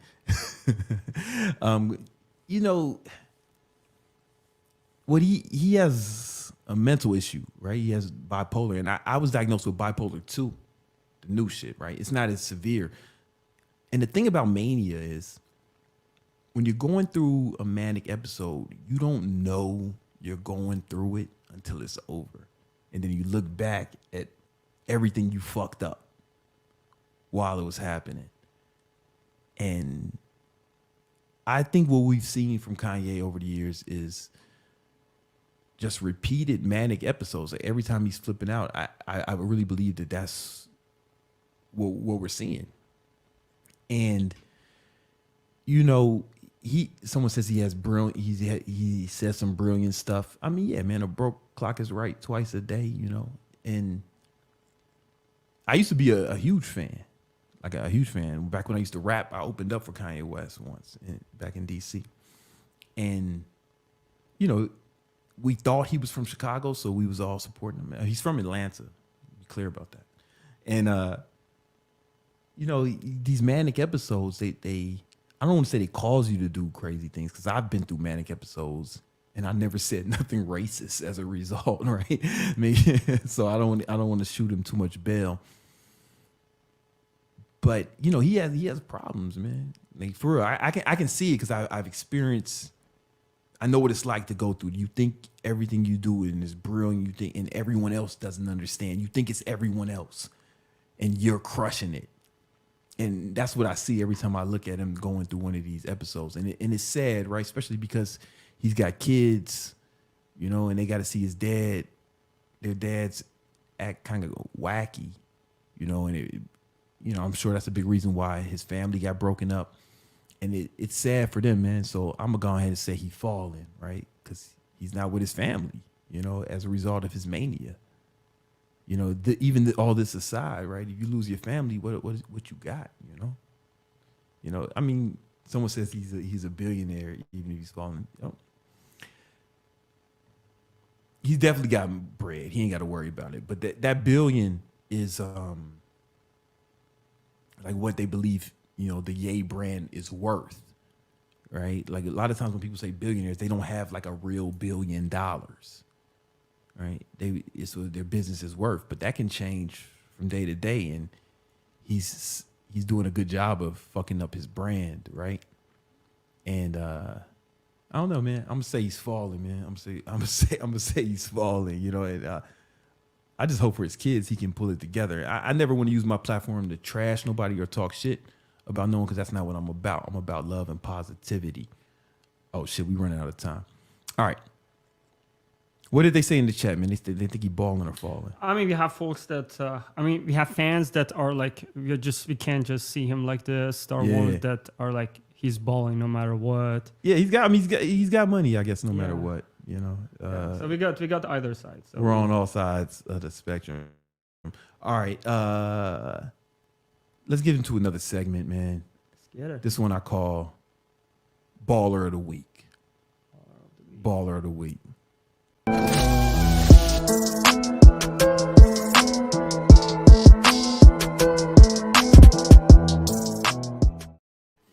Baller of the Week. This week is Jordan Poole from the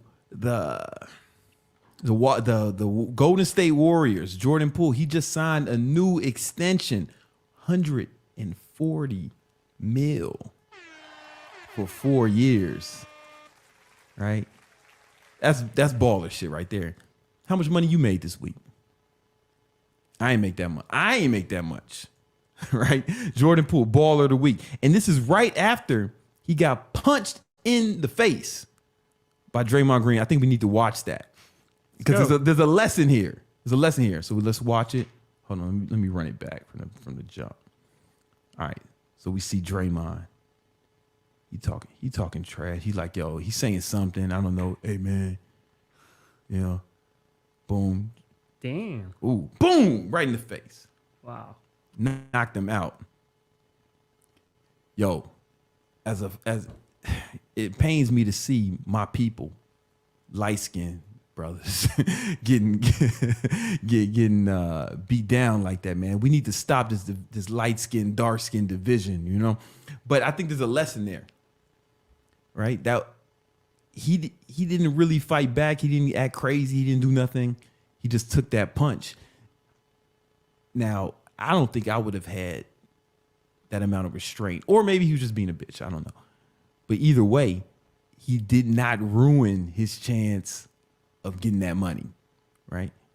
I want to believe that he knew his contract was coming up and he was working on it. This is not something that happens out of nowhere, right? He knew, they were planning it. And he knew that he couldn't do anything to fuck up his rep with the organization, or that might cost him a few M's, right? Or he might have just been a bitch, right? I don't know. But, you can't lose your cool, man. You got to stay calm and get the money. Like, no matter what happens, you got to get the money. Money is more important than anything. It's more important than fighting Draymond Green or nothing. Now, he should have had his hands up, though, right? Am I right? If you seen, he probably didn't think Draymond was going to steal off him. Let's watch it in slow motion. Let me put this on slow-mo, man. So the other way. Oh, I made it twice as fast. Bam! It looked different. All right, it's slow motion. Boom. All right. You see him walking over him, looking real menacing. Right? Jordan Poole's like looking away. He's like, nah, I ain't even trying to hear you, Draymond. I ain't even trying to hear you. You ain't about to do nothing. Draymond's like, what? Blah, blah, blah, blah, blah. Jordan saying some light skin shit. And Draymond runs up on him. Now, at this point, I'm going to be honest with you. I wouldn't have had this pose. Right? I wouldn't have been this cavalier about the situation. Right? I would have probably had 1 foot back, kind of, my hands up or something, some sort of guard. I probably would have squared up at this point. When a motherfucker walks up at me like that, I'm not trying to wait to see if it happened. Historically, that strategy has boded well for me. So I think that's where I'm just going to say that was a mistake. It looks like it doesn't look like he restrained himself for the contract. It really looked like he didn't think anything was about to happen. He thought shit was sweet, right? And then boom, he's in his face. Now at this point, I am not just gonna let some guy get in my face. I'm just taking a step back and I'm like, the fuck you mean, right? You know, I'm ready. Like, I mean, I know how I've handled similar situations like that previously, and there's no fucking way I would have let this guy run down on me. So I think that's a lesson as well. And then what happens? He gets in his face and he's like, yo, man, get off me. If I push someone, it's probably immediately followed by, all right, so he pushes him. And no, here's the thing. That's what he pushed him and then put his hands down. That was a mistake. If you're gonna push someone off you, bam, you need to immediately get ready for that action. Because now you pushing him first, even though he was in your space. He put his hands down. He didn't want no smoke. He didn't want no smoke. But he might have been thinking, I want to give him the benefit of the doubt. He might have been thinking, man, I got a contract coming up. I'm about to get 140 M's. I'm not trying to deal with you, Draymond. Cut it out. Knock it off, Draymond. I'm trying to get this money. Maybe. But I don't think he realized what kind of situation. I don't think Draymond was trying to hear that shit. And then bam. Right in the fucking mouth. Yeah, if you push somebody, you got to have your hands up after that. Am I right? You got to have your hands up, man. You got to do just something. for defense, right? Just to be defensive. Yep. Yeah, I'm gonna say that was an error. No matter what he was thinking, it looks like that was an error. And then but he still got the money. Jordan Poole, baller of the week. Baller of the week. You know what I'm saying? What would you guys have done? Type in the comments. I want to know. What would you guys have done? Draymond Green's running down on you. I'd have had my hand. Oh, take it off my screen, bro. All right. Now we got another segment. You guys probably already saw it. Pimping or slipping. Let's go.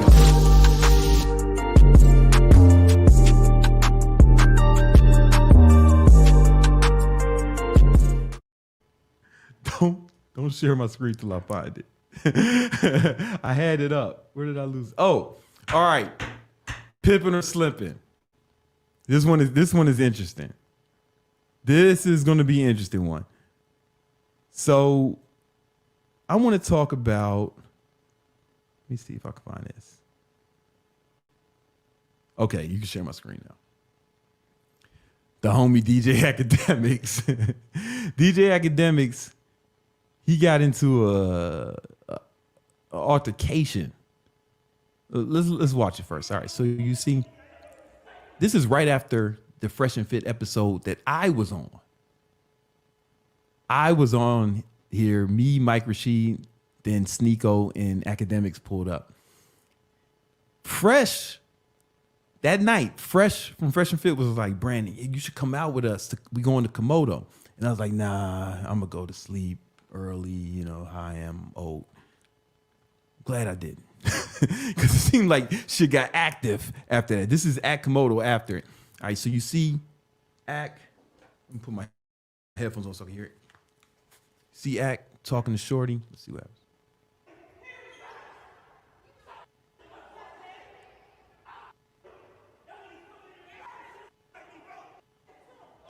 Don't ever disrespect me.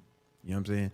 Now, I don't want to put Ak's business out there or anyone else's business out there, but I know some stuff had happened to provoke, like for what I understand, something happened to provoke Ak. He wasn't just acting like this for no reason. However, let's just watch the video. Then she's arguing with this girl whose name escapes me, but I know she works for Fresh. She works at Fresh and Fit. I can't remember her name.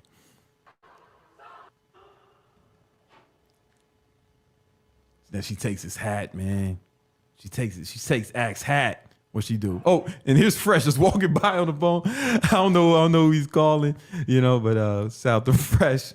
She takes his hat, bam. Damn. She launched it like a little projectile across the lobby. All right. All right. He's still in the face. He got her bag. Oof. It's looking bad. Komodo, man, it's a nice place. You know, I've never seen any raucous of this nature there, right? And we're gonna go a bit to the Fresh and Fit episode because I kind of gotta walk y'all through that too, because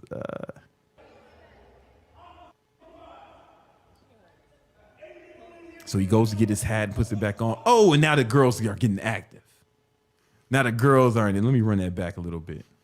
Hold on. Oh, now Act's breaking it up. Now Act wasn't fighting the girls, to be clear, right? He wasn't fighting. He was just upset.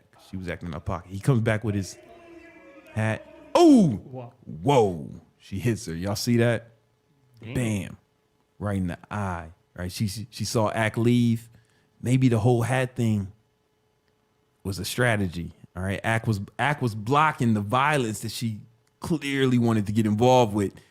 So she throws his hat, man. Act's out the way. Boom. Soon as she gets an opening, right? But she waited till Act came back, though. Right? So she just enough room so she can get over him, and Act's still in the way of her and him, because she didn't do it when Act was gone. When it was just her too. She could have just squared up with him. She waited. All right. Now Act's stopping the fight. Let's be clear about this. He is stopping the fight. I do want to. He could have just let them shoot the fair one and see what happened, But he decided he was going to stop the fight. All right. Now it's getting crazy. We got all types of girls coming in. Look at her, little side pats. Oh, Act's in the middle of it. Yo, security came mad late. Yo, if your life was at risk there, security would have waited to the last moment. Right? They did not keep nothing secure. That's like when I was a security guard. I was like, shit, they don't pay me enough for this. You can have that shit. And then they separate the girls. And it's crazy.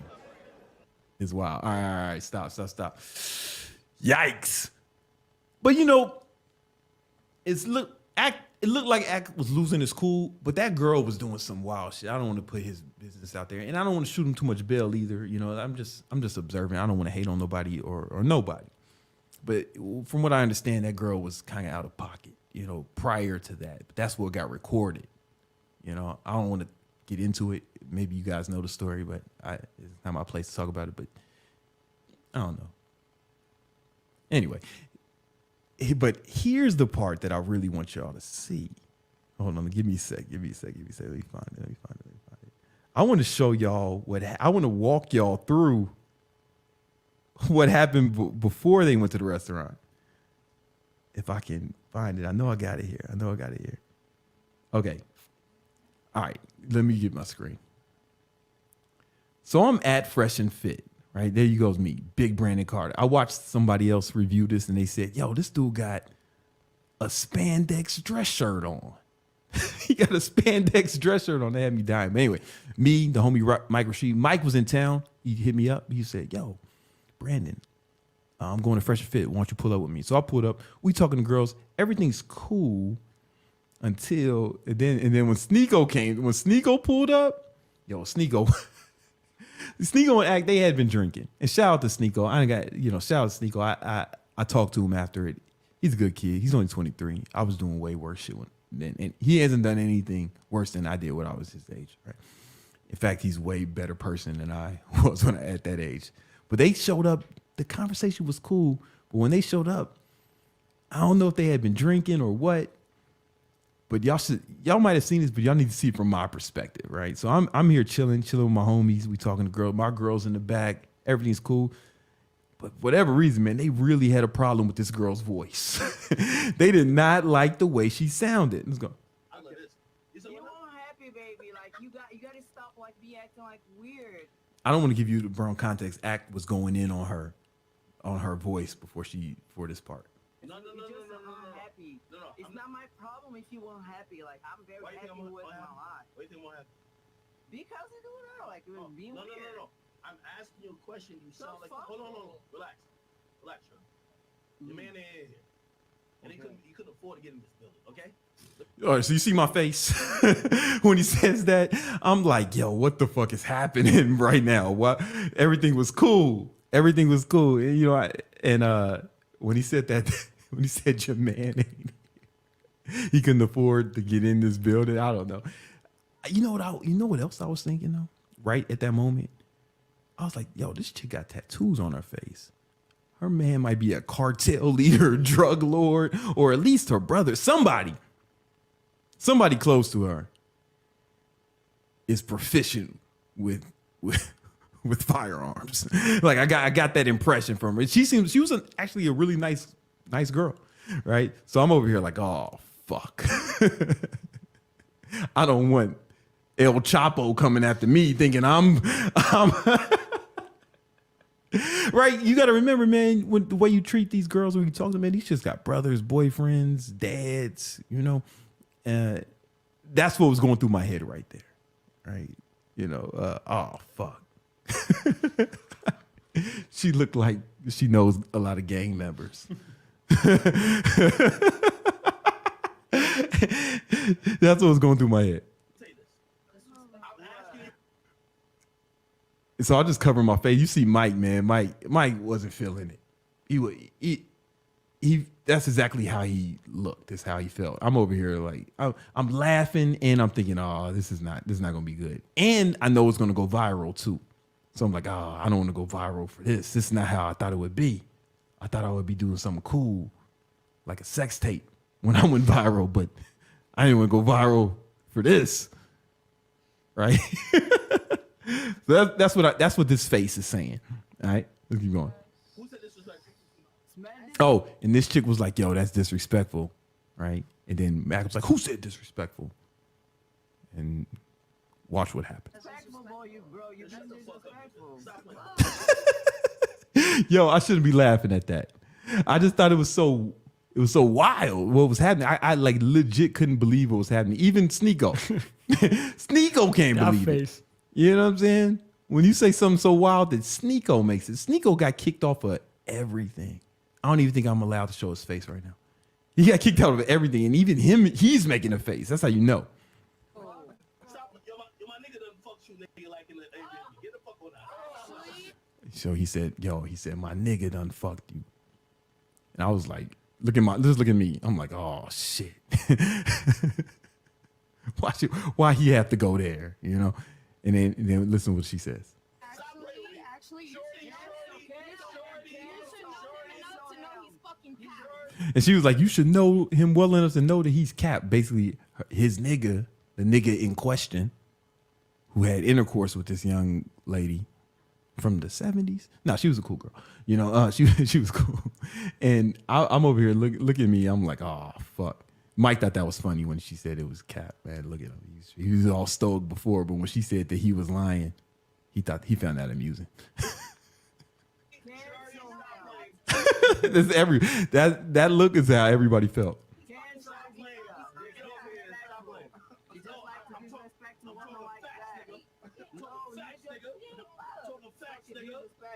I'm talking facts, nigga. Just lame niggas. I'm talking facts, nigga. You know. Now, one thing I will say, man, this chick was calm as fuck. They was roasting her, but she's still hella calm. The chick that that's how you know she spent a lot of time with killers. Let somebody say something. I'm talking facts, nigga. Happy nigga, you want? You see me laughing. I watch this and cringe because I'm laughing at this, right? But y'all don't know why I'm laughing. I'm laughing because I'm like, yeah, this is going to be all over the internet tomorrow. That's exactly what I'm thinking. Yep, this is going to be all over the internet tomorrow. Nigga, my boy fucked you in the Airbnb that I rented, nigga. That I paid, nigga. That I paid the whole money. He's really turning up on these girls. He's really turning up. Come over here talking that shit. All that cap you been doing on all motherfucking Fresh and Fit. Big Ack is here now. Why nigga fuck the shit up? Yo, the nigga gave you a fucking rose, bitch, and he fucked the shit out of you. That's facts. And say somebody. Oh, fuck. I didn't mean. What happened? Fuck this shit up. Oh, this is what they do the damage control. Hold on. Take it off my screen for me. We got to go back to that shit. We got to go back to that. This big act. Hold up. Okay, so Hold on, let me get it back. Is here now. Oh yeah. Why nigga fuck this shit up? Yo, the nigga gave you a fucking roach, bitch. He's like, I don't know what to think. I'm like, oh shit, this is great. I'm not laughing at what's happening. Like here, I'm laughing at like, how do I explain it? I'm not laughing at what's being said or what's taking place. I'm laughing at, fuck, this is gonna be all over tomorrow. I know it. That's really what I'm thinking. And you fuck the shit out of you. That's facts. And say somebody. Damn. Yeah. You see the girl, she's chilling. She said, ooh. Yo, man, she's mad calm. Listen, all the killers I know stay really calm, man. Like, straight up. Straight up.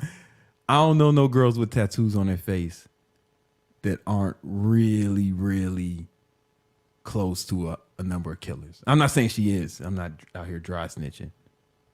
I don't know her like that. Let's get back into it. Are you on camera? Facts. Oh, Mike said something to me funny, man. I don't remember what it was, but it was hilarious. That's why you're on camera. Get on camera. We talk about it. Get on camera. We talk about it. I'll FaceTime my nigga right now. So I'll tell you something. That nigga said you had the loosest pussy he fucked in 10 years, nigga. Get on camera and talk about it. Yeah. Look, this is the face of a man. This is the face of a man who does not understand how he got here. I'm over here. You know what I'm thinking right here? Damn, where did I go wrong? 20 years, 40 years of life has led to this moment. This is the man of a face who doesn't know how he's going to get out of this. He wants to be gone. Look at SNEAKO. Just look at SNEAKO, man. But look, she's smiling, man. I'm telling you, man. This chick has seen some things, right? We'll talk about it. Okay. Is she coming back? I don't think so. Where my phone at? All right, fresh up. Fresh. Now this is where Axe started.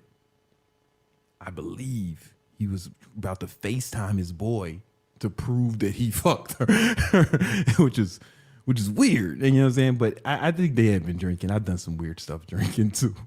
Okay, so hold on. We not done.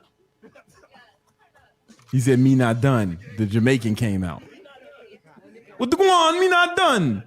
SNEAKO, you see when you on the show? Learn from Big Act. Yeah, I can see your people.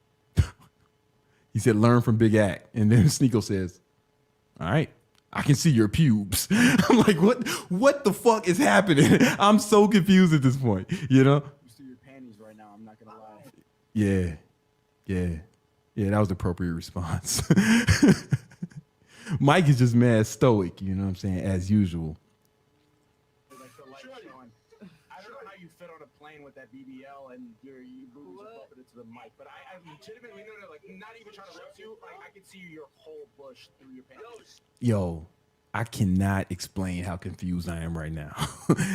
I got Ack over here trying to FaceTime a nigga to say he fucked the bitch that he's in an argument with. I got SNEAKO talking about, you know what I'm thinking? Wait a minute. Can he really see it? It can't be out of nowhere, right? Can he really see it? But then I don't want to look either. So I don't know what to do. This is where I'm at. And to be clear, I like SNEAKO and Ack. Ack was actually really friendly to me after that. SNEAKO was cool, man. I talked to him after for a minute. Like, right now, I can see. What the fuck's going on right now? Mike's like, yo, what the fuck is going on? Yo, there's a text on my phone from that moment. He's like, yo, what is niggas doing right now? Back when it was happening. He basically echoing the same sentiments he's doing right now. And look at me, man. This is a nervous laugh of a man, of a lost man. Right there. That's what that is. That's the nervous smile of a lost young man. We're gonna end this show. I'm just saying, like, it's very visible. It's like in front of my face. Stop it. Yo, you see how she she wasn't phased at all. She's still smiling and chilling. That was genuine. I'm telling you, man, this ain't nothing compared to what she's seen. Yo, we don't take no disrespect lightly here, period. That shorty got up on body her. her. Matter of fact, the moment she saw my face, she was trying to get off camera. Yeah. Facts. Look it up. Nigga, you know why? She been doing the fucking case. SNEAKO mentioned it. Bitch, Silky was all your fucking guts. That's fact. You on Oh, that's the part I was like, oh, god damn it, why he's mentioned Silky? Maybe Silky ain't want to know, ain't want it out there that he was out. Damn, well, maybe Silky's cool with it, man. You know what I'm saying? I don't know Silky at all, man, but wherever you are, sir, shout out to you. back on here and talk about it. Because I'll expose that shit. Don't come on here talking all that. Yeah. Yep. That's me wanting to hide. Hold up. Bullshit. Y'all can lie tomorrow. This big act in the building, nigga. Yeah. Anybody got something to say? Hold on. Anybody got something to say? Yo, cut that bitch, Mike. Anybody got something to say? Shorty, That's bullshit. Shorty, realize where you at. Realize where you at. Realize where you at. Nigga, I don't play like that. I never heard about you. I'm sorry. Bitch, we never heard about you. Yeah. You a masculine looking bitch with a face tat, nigga, and some fake titties, my nigga. We think you're a Look at, okay. Yep. Yep. Wish I wasn't there. Yep. Wish the camera wasn't on me. That's what I'm thinking. I was like, Mike, you got, wouldn't be here if it wasn't for you, Mike. You know what I'm saying? I think Mike owes me money or some shit. It's your fault. to keep it real, we need a DNA No, test, oh, bitch. some real shit. What's going on right now? What is niggas doing right now? Yeah. What's the point of this shit? Why is that? No, she don't. Shout out to Mike. I was just joking, but shout out to Mike. Like, I was so in shock. I didn't know. I literally didn't know what to do except for bury my face and bury my hand in my face. I didn't know, you know, because there's a part of it where it's like, if this was like a random situation, then, you know, I may have behaved, I would have behaved differently. Like, yo, my man, you know, you know. But being on Myron's and Fresh's, those are my guys, right? Being on their platform, I didn't want to overstep my boundaries, right? So when I go on other people's platforms, I don't have to be the fucking man. It's their platform, right? So I didn't feel like it was my place to start, you know what I'm saying? Hey, all right, shut that shit down, or to cause a scene, or to make the shit, or to make the moment bigger than it was. I kind of wanted the whole shit to just die down and stop and not be a viral moment, if I'm being honest. So in those situations, I was like, man, I don't want to fucking step on, I don't want to take over to Fresh and Fit or even try to do that. And I think Mike had the right idea. Let's see. Fresh is like, yo, cut it, man, cut it. Saying right now, this shit is getting ridiculous. What's up, LGBTQ community will only jump in if you admit you a nigga. Are you a nigga? This is when Mike leaves, man. If you a nigga, then That was probably the right move. My brain wasn't working swift enough to make that situation. You look at me, you know, I'm stuck, right? And, you know, Myron made me promise beginning to stay to the end, because a lot of times, I mean, I don't want to say made me, but he's like, yo, if you come in, just make sure you stay to the end, man. Do that for me, because, you know, there's been times I left early just because, you know, talking to them chicks is kind of like, and I would just leave early, mad times. It wouldn't even be nothing happen. I was like, yo, I just can't listen to these motherfucking hoes no more. And I would get up and leave. And Myron's like, yo, just make sure you stay to something. So I'm thinking that too, right? I'm thinking that too. That's in my head too, and I want to respect them. But I think Mike had the right idea right here. They will hop in because you're talking about them. You're talking about trans women. That is I think you a hold up. I ain't saying nothing wrong with it. I just say I think you a nigga. All right, Fresh. Look, oh, yo, hold up. This is my favorite part of the whole video. Motherfuckers is panicking, trying to figure it out. And my man Fresh got the camera. He's like, nah, we got to stream this, man. Listen, content creation is hard. Not everybody would have had the fortitude to film the shit right there on his phone. but Fresh did. Fresh did. All right, now I can end the podcast.